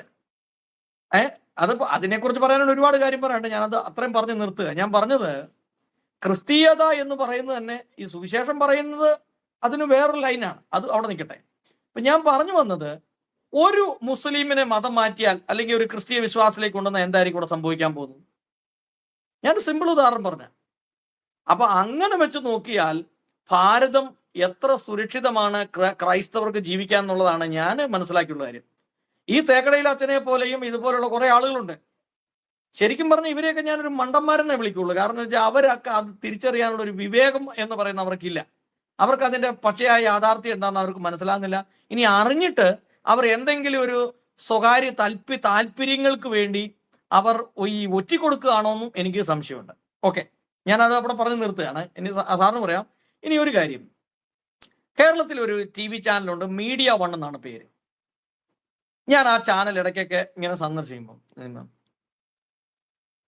ശരിക്കും പറഞ്ഞ ഇങ്ങനെയുള്ളൊരു ചാനലൊക്കെ ശരിക്കും പറഞ്ഞ നമ്മുടെ രാജ്യത്ത് ആവശ്യമാണ്. കുത്തിത്തിരിപ്പ് അല്ലെങ്കിൽ ഈ ഏറ്റവും അധികം പ്രശ്നങ്ങൾ സൃഷ്ടിക്കുന്ന, അല്ലെങ്കിൽ വിഭജനം ഉണ്ടാക്കുന്ന, വർഗീയത ഉണ്ടാക്കുന്ന, ആളുകളെ തമ്മിൽ ഭിന്നിപ്പിക്കുന്ന, തീവ്രവാദത്തെ പ്രോത്സാഹിപ്പിക്കുന്ന അതുപോലെയുള്ള പ്രവണതയാണ് അവരുടെ ഇതിൽ കാണുമ്പോൾ തോന്നുന്നത്. ശരിക്കും അവരതാണ് ഉദ്ദേശിക്കുന്നത് അറിയത്തില്ല. അവരുടെ ആ പ്രകടനമാണ് ആ ചാനലിനെ കുറിച്ചും അവരുടെ ചർച്ചയെക്കുറിച്ചും ഒക്കെ ഇത്രയും നമ്മൾ പറഞ്ഞ സ്ഥിതിക്ക് അതും കൂടെ ഒന്ന് പറയേണ്ടതൊരു അത്യാവശ്യമാണെന്ന് എനിക്ക് തോന്നുന്നു. ശരിക്കും മോദി ഗവൺമെന്റിനെയൊക്കെ ഫാസിസ്റ്റ് സമീപനം എന്നൊക്കെ, ശരിക്കും അവർ ഫാസിസ്റ്റ്, ഈ വിഷയത്തിലൊക്കെ അവർ ഫാസിസ്റ്റുകൾ ആകേണ്ടതാണ്. കാര്യം അങ്ങനെ ആയിരുന്നെങ്കിൽ ആ ചാനലൊന്നും ഒരിക്കലും ഇവിടെ ഉണ്ടാവില്ല. കാര്യം അത്രയും വിഷമാണ് ആ ചാനലിലൂടെ ചീറ്റുന്നത്. അത് ശരിക്കും ജമാഅത്തെ ഇസ്ലാമിയുടെ ഉടമസ്ഥതയിലുള്ള സാധനമാണ് മീഡിയ വൺ എന്ന് പറയുന്നത്. അതില് നടത്തുന്ന ഓരോ കാര്യങ്ങളും, പ്രത്യേകിച്ച് അവരുടെ 3 പേർ ചേർന്ന് കൂടി നടത്തുന്ന ഒരു ചർച്ചയൊക്കെ ഉണ്ട്. അതിലൊക്കെ പറയുന്നത്, ഇപ്പോൾ ഈ ദിവസങ്ങളിൽ പെഹൽഗാമിൽ നടന്നതിനെ കുറിച്ചൊക്കെ പറഞ്ഞു വരുന്നത്, നമ്മളത് കേട്ട് കഴിഞ്ഞാൽ നമ്മുടെ ആ ചാനലിന്റെ ഓഫീസിൽ തിരക്കി ചെന്ന് അവരെ ഒന്ന് മർദ്ദിച്ചാലോ എന്ന് നമുക്ക് തോന്നിപ്പോകും. കാര്യം അത്ര വിഷമാണ് ആ ചാനലിലൂടെ ചീറ്റുന്നത്. അതിനെയൊക്കെ ശരിക്കും പറഞ്ഞു കഴിഞ്ഞാൽ നമ്മളുടെ കോടതികളും ഒക്കെ യാഥാർത്ഥ്യ ബോധത്തോടെ ചിന്തിക്കുകയാണെങ്കിൽ ഇതിനെയൊക്കെ പണ്ടേ ഇത് തന്നെ നിരോധിക്കേണ്ട കാലം കഴിഞ്ഞിരുന്നു. ഇപ്പോൾ തന്നെ ഇപ്പോൾ ഉണ്ടായിരിക്കുന്ന ഈ പഹൽഗാം വിഷയത്തിലെ അവരുടെ നിലപാട് എടുത്താൽ മാത്രം മതി. അതായത് ഒരു സമൂഹത്തെ എങ്ങനെയൊക്കെ തെറ്റിദ്ധരിപ്പിക്കാമോ അതെല്ലാം അവർ ചെയ്യുകയാണ്. അത് ഒരു വിഷയത്തിൽ മാത്രമല്ല, ഏതൊരു വിഷയത്തിലായാലും. എവിടെ ഇപ്പോൾ ഏറ്റവും അവസാനം നമ്മുടെ ഒരു അമ്പലത്തിന്റെ, ഒരു പള്ളിയുടെ, പാലാ രൂപതയുടെ ഒരു ഭൂമിയിൽ നിന്നും, ഒരു അമ്പലത്തിന്റെ ഭൂമിയായിരുന്നു അത്, പലതവണ ആളുകളും അറിഞ്ഞ് അത് പാലാ രൂപതയുടെ കീഴിലെത്തി. അവിടെ കപ്പയ്ക്ക് വേണ്ടി കളിച്ചപ്പോഴത്തേക്ക് ഒരു പഴയ ശിവലിംഗം കിട്ടി. അവിടെ അമ്പലത്തിനും പ്രശ്നമില്ല, പള്ളിക്കാർക്കും പ്രശ്നമില്ല. അവരവർ എമ്മയിൽ പരിഹരിക്കാൻ പോകുമ്പോഴത്തേക്ക് ഇവർ വ്യാജ വാർത്ത ഉണ്ടാക്കുകയാണ്. ക്ഷേത്ര അധികൃതർ അവകാശവാദം ഉന്നയിച്ച് അവകാശവാദം പാലാ ബിഷപ്പ് ഹൗസ് തള്ളി എന്ന് പറഞ്ഞുകൊണ്ട് 2 വ്യാജ വാർത്തകൾ ഇവർ ഉണ്ടാക്കുക. അപ്പോൾ ഏത് തരത്തിലും ഹിന്ദു ക്രിസ്ത്യൻ സമുദായങ്ങളെ തമ്മിൽ തല്ലുക, തമ്മിൽ അകറ്റുക, സമൂഹത്തിൽ പ്രശ്നങ്ങൾ ഉണ്ടാക്കുക, ഇവിടുത്തെ മതമൗലികവാദത്തെ വളർത്തുക, ഇതാണ് ആ ചാനൽ ചെയ്തുകൊണ്ടിരിക്കുന്നത്. അതിനെ ഏറ്റവും പെട്ടെന്ന് നിരോധിക്കുകയാണ്. ഇപ്പോൾ ഈ ഭാരതം ഭരിച്ചിട്ട് പോലും BJPക്ക് അത് സാധിക്കുന്നില്ല എന്ന് പറയുമ്പോൾ ശരിക്കും നാണക്കേട് തന്നെയാണ്. അത്തരത്തെ ഒരു ചാനലിനെ ഒരു ദിവസം പോലും എയർ ചെയ്യാൻ അനുവദിക്കരുത്. അതിനെ നിരോധിക്കേണ്ട കാലം കഴിഞ്ഞു.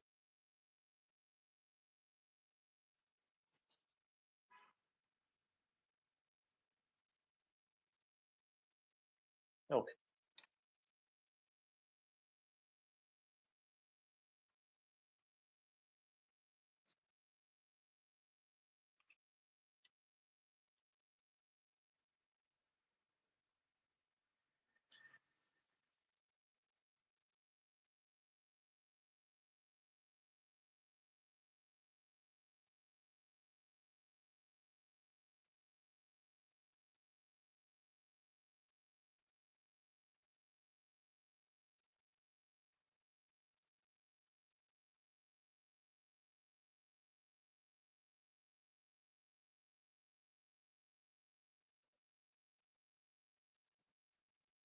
പാലങ്ങള് ഞങ്ങളുടെ ഈ ജില്ലയില് 6 ഓവർ ബ്രിഡ്ജാണ്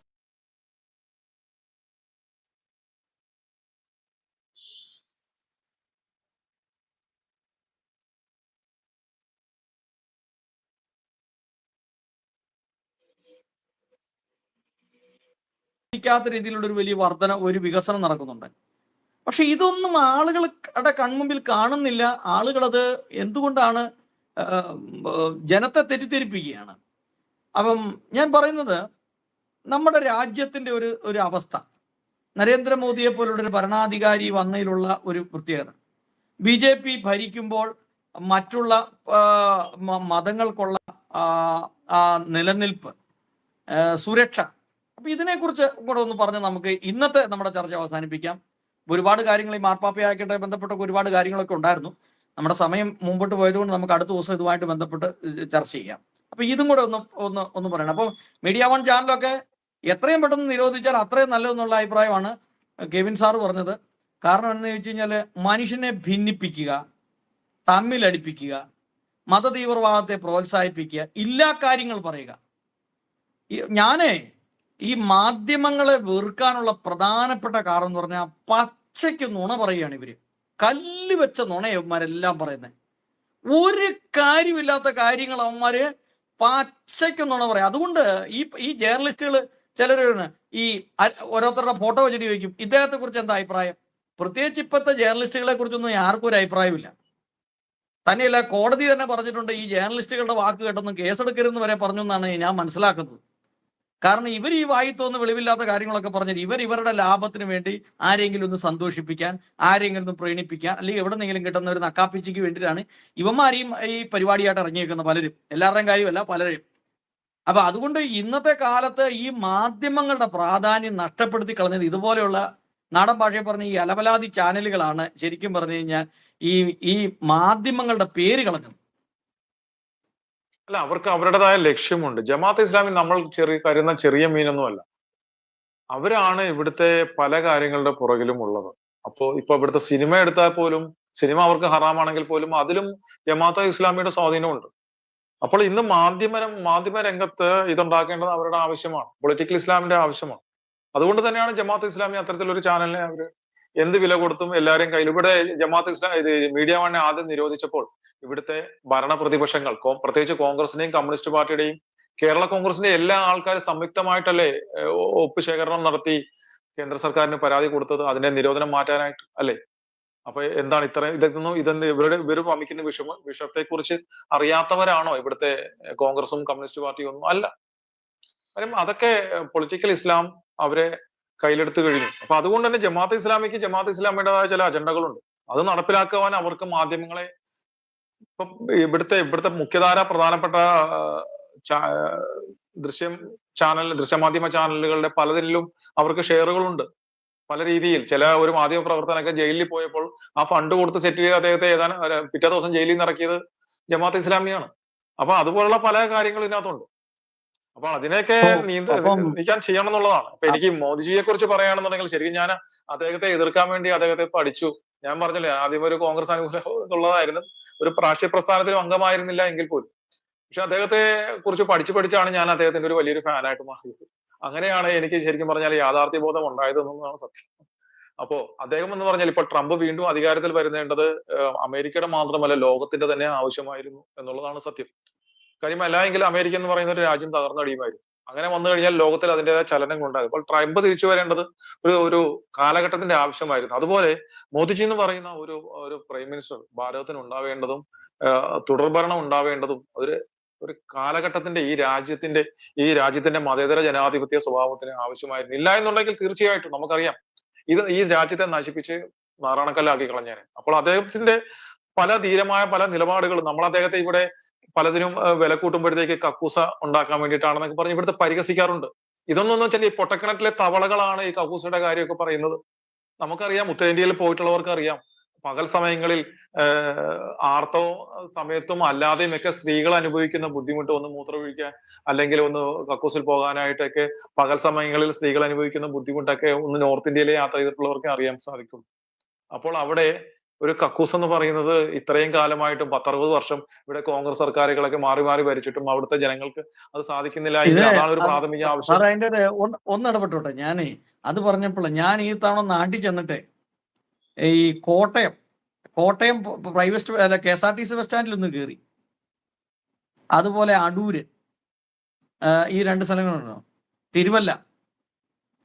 ഞാൻ ഈ താമസിക്കുന്ന ഇവിടെ ഒരു ചെറിയ സിറ്റിയാ. ഇപ്പം ഞാൻ പറയുകയാണെങ്കിൽ അടിമാലിയുടെ ഒരു 10-1 വലിപ്പമുള്ളൂ, അത്രേ ഉള്ളൂ എന്ന് പറഞ്ഞ ആ സിറ്റിയിലെ ഒരു പബ്ലിക് ടോയ്ലറ്റ് ബാത്റൂമിന്റെ ഫോട്ടോ എടുത്ത് ഞാൻ അയച്ചു തരാം. ടൈൽസൊക്കെ ഇട്ട് മാർബിളൊക്കെ ഇട്ട് എല്ലാം റെഡിയാക്കിയിട്ടാണ്. കോട്ടയം ടൗണിൽ KSRTC ബസ് സ്റ്റാൻഡിൽ അതിൻ്റെ അത് മൂത്രമൊഴിക്കും. ഞാൻ ഓർത്താ ഒരു വീഡിയോ ചെയ്താലൊന്നും അവിടെ നിന്നുകൊണ്ട്, കാരണം അതിൻ്റെ അകത്ത് കയറി ഒരു മൂത്രം ഒഴിക്കാൻ പോലും പറ്റിയില്ല. പൈസ കൊടുക്കണം 5 രൂപ, അതും വേറെ കാര്യം. പക്ഷേ ഞാൻ കേരളത്തിൽ എല്ലാ രീതിയിലും സമ്പന്നമാണെന്ന് പറഞ്ഞാലും കേരളത്തിൽ ഒരാൾക്ക് മൂത്രം ഒഴിക്കാൻ പോലും ഈ KSRTC സ്റ്റാൻഡുകളിലൊന്നും ഒരു സൗകര്യമില്ല. അല്ലെങ്കിൽ സാറ് പരീക്ഷ നോക്കിയോ, അല്ലെങ്കിൽ കോതമംഗലം, മൂവാറ്റുപുഴ, പെരുമ്പാവൂര്, കോട്ടയം, ഈ പ്രദേശങ്ങളിലെല്ലാം തന്നെ മനുഷ്യന് മൂക്കും പൊക്കി. കേരളമാണ് കേരളത്തിൽ പബ്ലിക് ടോയ്ലറ്റിൽ ഒരു സൗകര്യമില്ല. മൂക്കും പൊത്തിക്കൊണ്ട് അല്ലെങ്കിൽ കണ്ണു പടത്തിന്ന് മൂത്രം ഒഴിക്കാൻ പറ്റുള്ളൂ. അത് വെച്ച് നോക്കുമ്പോൾ ഇവിടെ അല്ല, ഇവിടുത്തെ സാധാരണ ജനങ്ങളുടെ പ്രാഥമിക ആവശ്യങ്ങൾക്ക് പോലും പ്രാധാന്യം കൊടുത്തുകൊണ്ട് അവിടെ തൊട്ട് ഇങ്ങോട്ട് രാജ്യത്തെ ശരിക്കും പറഞ്ഞാൽ നല്ല രീതിയിൽ പുരോഗതിയിലേക്ക് നയിച്ച ഒരു പ്രധാനമന്ത്രിയാണ് ശ്രീ നരേന്ദ്രമോദി എന്ന് പറയുന്നത്. ശരിക്കും നോട്ട് നിരോധനം തന്നെ അദ്ദേഹത്തിന്റെ ഏറ്റവും വലിയ, ഞാൻ കണ്ടിരിക്കുന്ന ഏറ്റവും വലിയ ഒരു ധീരോദാത്തമായ ഒരു നടപടിയാണ്. ഇപ്പൊ എറണാകുളത്തിന്റെ കാര്യം എടുത്താൽ നോട്ട് നിരോധനം നടപ്പിലായിരുന്നില്ലായിരുന്നുവെങ്കിൽ ഇവിടുത്തെ 99.9% കെട്ടിടങ്ങളും ഇവിടുത്തെ മറ്റു മതസ്ഥരുടെ കയ്യിൽ നിന്ന് പോകുമായിരുന്നു. ഇതൊരു ഫുൾ ഒരു ഇസ്ലാമിക കേന്ദ്രമായിട്ട് ഈ എറണാകുളം പോലും സിറ്റി പോലും മാറുമായിരുന്നു. കാര്യം അങ്ങനെ ഒരു സമാന്തര സമ്പദ് വ്യവസ്ഥയാണ് അവരിവിടെ കൊണ്ടുവന്നിരുന്നത്. പക്ഷെ ഇപ്പോഴും നമ്മുടെ ആൾക്കാർക്ക് നോട്ട് നിരോധനം കൊണ്ടുണ്ടായ പ്രയോജനം ഇതുവരെ എന്താണെന്ന് മനസ്സിലായിട്ടില്ല. അപ്പോൾ ശരിക്കും പറഞ്ഞാൽ ധീരോദാത്തമായ എല്ലാ നടപടികളും എടുത്തിട്ടുള്ള ഒരു യോഗ്യവര്യനായിട്ടുള്ള ഒരു പ്രൈം മിനിസ്റ്ററാണ് ശ്രീ നരേന്ദ്രമോദി എന്ന് പറയുന്നത്. അദ്ദേഹത്തെ പോലുള്ള ഒരാൾ ഭാരതത്തിന്റെ പ്രധാനമന്ത്രി ആകേണ്ടതും തുടർഭരണം ഉണ്ടാകേണ്ടതും ഒരു കാലഘട്ടത്തിന്റെ ആവശ്യമായിരുന്നു. തീർച്ചയായിട്ടും അതിന് നല്ല റിസൾട്ട് ഉണ്ടാകും നമുക്ക് പ്രതീക്ഷിക്കാം. എന്തായാലും നമുക്ക് അടുത്ത ചർച്ചയിൽ വീണ്ടും ഇരിക്കാം. എന്തായാലും ഇത്ര നേരം എന്തായാലും 10 വർഷത്തിനുള്ളിൽ കേരളം ഒരു ഇസ്ലാമിക് രാജ്യമായി മാറുമെന്നുള്ളൊരു പൊതുവെ ഒരു നിഗമനമുണ്ട്. കാരണം ക്രിസ്ത്യാനികളുടെ കുട്ടികളെല്ലാം വിദേശ രാജ്യങ്ങളിൽ പോവുകയാണ്. പോകുന്നവർക്കൊന്നും തിരിച്ചു വരാൻ ആഗ്രഹവുമില്ല. കാരണം അത്രമാത്രം ഭീകരതയാണ് ഇവിടെ. അപ്പൊ ഇതിന്റെ കൂട്ടത്തിൽ ഒരു കാര്യം പറഞ്ഞു, ഈ മദ്യം, മയക്കുമരുന്ന്. ഇപ്പൊ ഇന്നും ഒരു സംവിധായകനെ പിടിച്ചിട്ടുണ്ട്. അതും ഒരു പ്രത്യേക മതവിഭാഗത്തിൽപ്പെട്ടവന്മാരാണ് ഇവരെല്ലാം. അപ്പം ഒരു 99% അല്ലെ 90% കൂടുതലും ഒരു പ്രത്യേക വിഭാഗത്തിൽപ്പെട്ട ആളുകളാണ് ഇതിന്റെ എല്ലാം വക്താക്കൾ. അപ്പൊ ഇതിന്റെയൊക്കെ പിന്നിൽ വലിയ സംഭവങ്ങളുണ്ട്. എന്തായാലും ഇത്രയും സമയം ഈ വിഷയങ്ങളെ കുറിച്ച് സംസാരിച്ച സാറിനുള്ള നന്ദി അറിയിക്കുകയാണ്. നമ്മുടെ ചാനലിന്റെ ഒക്കെ ഒരു പ്രത്യേകത എന്ന് പറഞ്ഞാല് നമ്മുടെ ആശയങ്ങൾ മുഴുവൻ പറയാൻ, ഞാൻ സാറിന്റെ ഒക്കെ വീഡിയോ കണ്ടിട്ടുണ്ട്. ഒരു കണ്ണാടി വെച്ച ഒരു സഹോദരി ചാനലിരുന്ന് എന്തെങ്കിലും ഒന്ന് നമ്മൾ വാത് പൊളിച്ചൊന്ന് പറയാൻ തുടങ്ങി അന്നേരം അവര് ചാടി വീഴും. അങ്ങനെ പറയാൻ പാടില്ല. എങ്ങനെയാണ് ഈ ഒരാൾക്ക് പറയാൻ അതായത് ഞാൻ ഈ ചർച്ചകളെല്ലാം കേട്ടപ്പോ എനിക്ക് ഇവരൊന്നും ഒരു ചർച്ച ലീഡ് ചെയ്യാൻ കഴിവുള്ളവരൊന്നുമില്ല. ഇവരൊക്കെ എന്തോ ഒരു ആരുടെയൊക്കെയോ ഒരു പണം മേടിച്ച് വിറ്റഴിക്കപ്പെട്ട, ഹിന്ദിയിൽ പറയും ബിക്കാവുക എന്ന് പറയും, എന്ന് പറഞ്ഞ ഗോദി മീഡിയ എന്നാ പറയുന്നത്. ഗോദി മീഡിയ, ബിക്കാവുക എന്ന് പറഞ്ഞ പണം മേടിച്ച് വിറ്റുപോയ ചാനലുകളാണ് ഇതെല്ലാം. ഞാൻ ഇതൊക്കെ കണ്ടിട്ടാ ഞാൻ പറഞ്ഞത്. കഴിഞ്ഞ ദിവസം ഒരു അച്ഛനുണ്ടല്ലോ, ഒരു പോളച്ചനോട് പറയുന്ന മറുപടി പറയുമ്പോ ആ സഹോദരി കയറി ചാടി വീഴുവാണ് അവിടെ. അപ്പൊ അത് എന്ന് പറഞ്ഞ പോലെ ഈ നമ്മുടെ ചാനലിന്റെ ഒരു പ്രത്യേകത, ഒരാൾക്ക് എന്താശയങ്ങളും മുഴുവനായിട്ട് അവതരിപ്പിക്കാനായിട്ടുള്ള ഒരു അവസരം. ഇന്നിപ്പോ നമ്മള് ഏതാണ്ട് ഒരു 1.5 മണിക്കൂറിൽ കൂടുതൽ വീടിയിരുന്നു. ഇതെല്ലാം ആശയങ്ങൾ നമുക്ക് പറയാനായിട്ട് സാധിച്ചു. അതാ ഞാനീ പറഞ്ഞത്. അപ്പം എന്തായാലും കുറെ കാര്യങ്ങൾ നമുക്ക് ചിന്തിക്കാൻ സാധിച്ചു. ഇത് ക്രൈസ്തവർ മനസ്സിലാക്കിയാൽ കൊള്ളാം. നമ്മുടെ ഈ നാളുകളിൽ നമ്മുടെ സമൂഹത്തിന് യൂണിറ്റി അത്യാവശ്യമാണ്. പെന്തക്കോസുകാരെന്നോ കത്തോലിക്കനെന്നുള്ളതല്ല, നമ്മൾ ഒന്നിച്ച് നിൽക്കണം. ഒന്നിച്ച് നിന്ന് ഇസ്ലാമിക് മത തീവ്രവാദത്തെ നമ്മൾ ശക്തമായി എതിർക്കുക. അവരെ എതിർക്കുക എന്നുള്ളതല്ല, നമുക്ക് ഏറ്റവും കുറഞ്ഞ നമ്മുടെ കാര്യമെങ്കിലും നോക്കുക. നമ്മുടെ ക്രൈസ്തവ വിശ്വാസം അനുസരിച്ച് ശത്രുവിനെ സ്നേഹിക്കാനാണ് പറഞ്ഞിരിക്കുന്നത്. നമുക്ക് അവരെ എതിർക്കണ്ട, പക്ഷെ നമുക്ക് നമ്മുടെ കാര്യം നോക്കാമല്ലോ. ഈ കെണിയിൽ നിന്ന് നമുക്കൊന്ന് രക്ഷപ്പെട്ട് നമ്മുടെ പെൺകുട്ടികളെയും നമ്മുടെ ആൺകുട്ടികളെയും ഇവരുടെ ഈ ഇതിൽ നിന്ന് മയക്കുമരുന്ന്, കഞ്ചാവ്, MDMA പോലുള്ള ഈ നാർക്കോട്ടിക് ജിഹാദിൽ നിന്നും ലവ് ജിഹാദിൽ നിന്ന് രക്ഷിക്കാൻ നമുക്കൊരു ഉത്തരവാദിത്വമുണ്ട്, ഇല്ലേ? അതാണ്, അതൊക്കെയാണ് ഈ ചർച്ച കൊണ്ട് ഉദ്ദേശിക്കുന്നുള്ളൂ. അല്ലാതെ ഇവരെ നന്നാക്കാൻ നമ്മളെ കൊണ്ട് ആർക്കും പറ്റിയില്ല, ആർക്കൊട്ട് സാധിക്കുകയില്ല. അതിനെക്കുറിച്ച് ആരും ചിന്തിക്കുകയും വേണ്ട. പക്ഷെ നമുക്ക് നമ്മുടെ സമൂഹത്തോട് പറയാൻ വേണ്ടിയാണ് ഈ ഇത്തരത്തിലുള്ള ചർച്ചകൾ നടത്തുന്നത്. എന്തായാലും കെവിൻ പീറ്റർ സാറിനുള്ള നന്ദി അറിയിക്കുന്നു, കാസ ടീമിനുള്ള നന്ദി അറിയിക്കുന്നു. അപ്പം നമുക്ക് വീണ്ടും അടുത്തൊരു ചർച്ചയിൽ വീണ്ടും കാണാം. നമസ്കാരം. ഓക്കെ.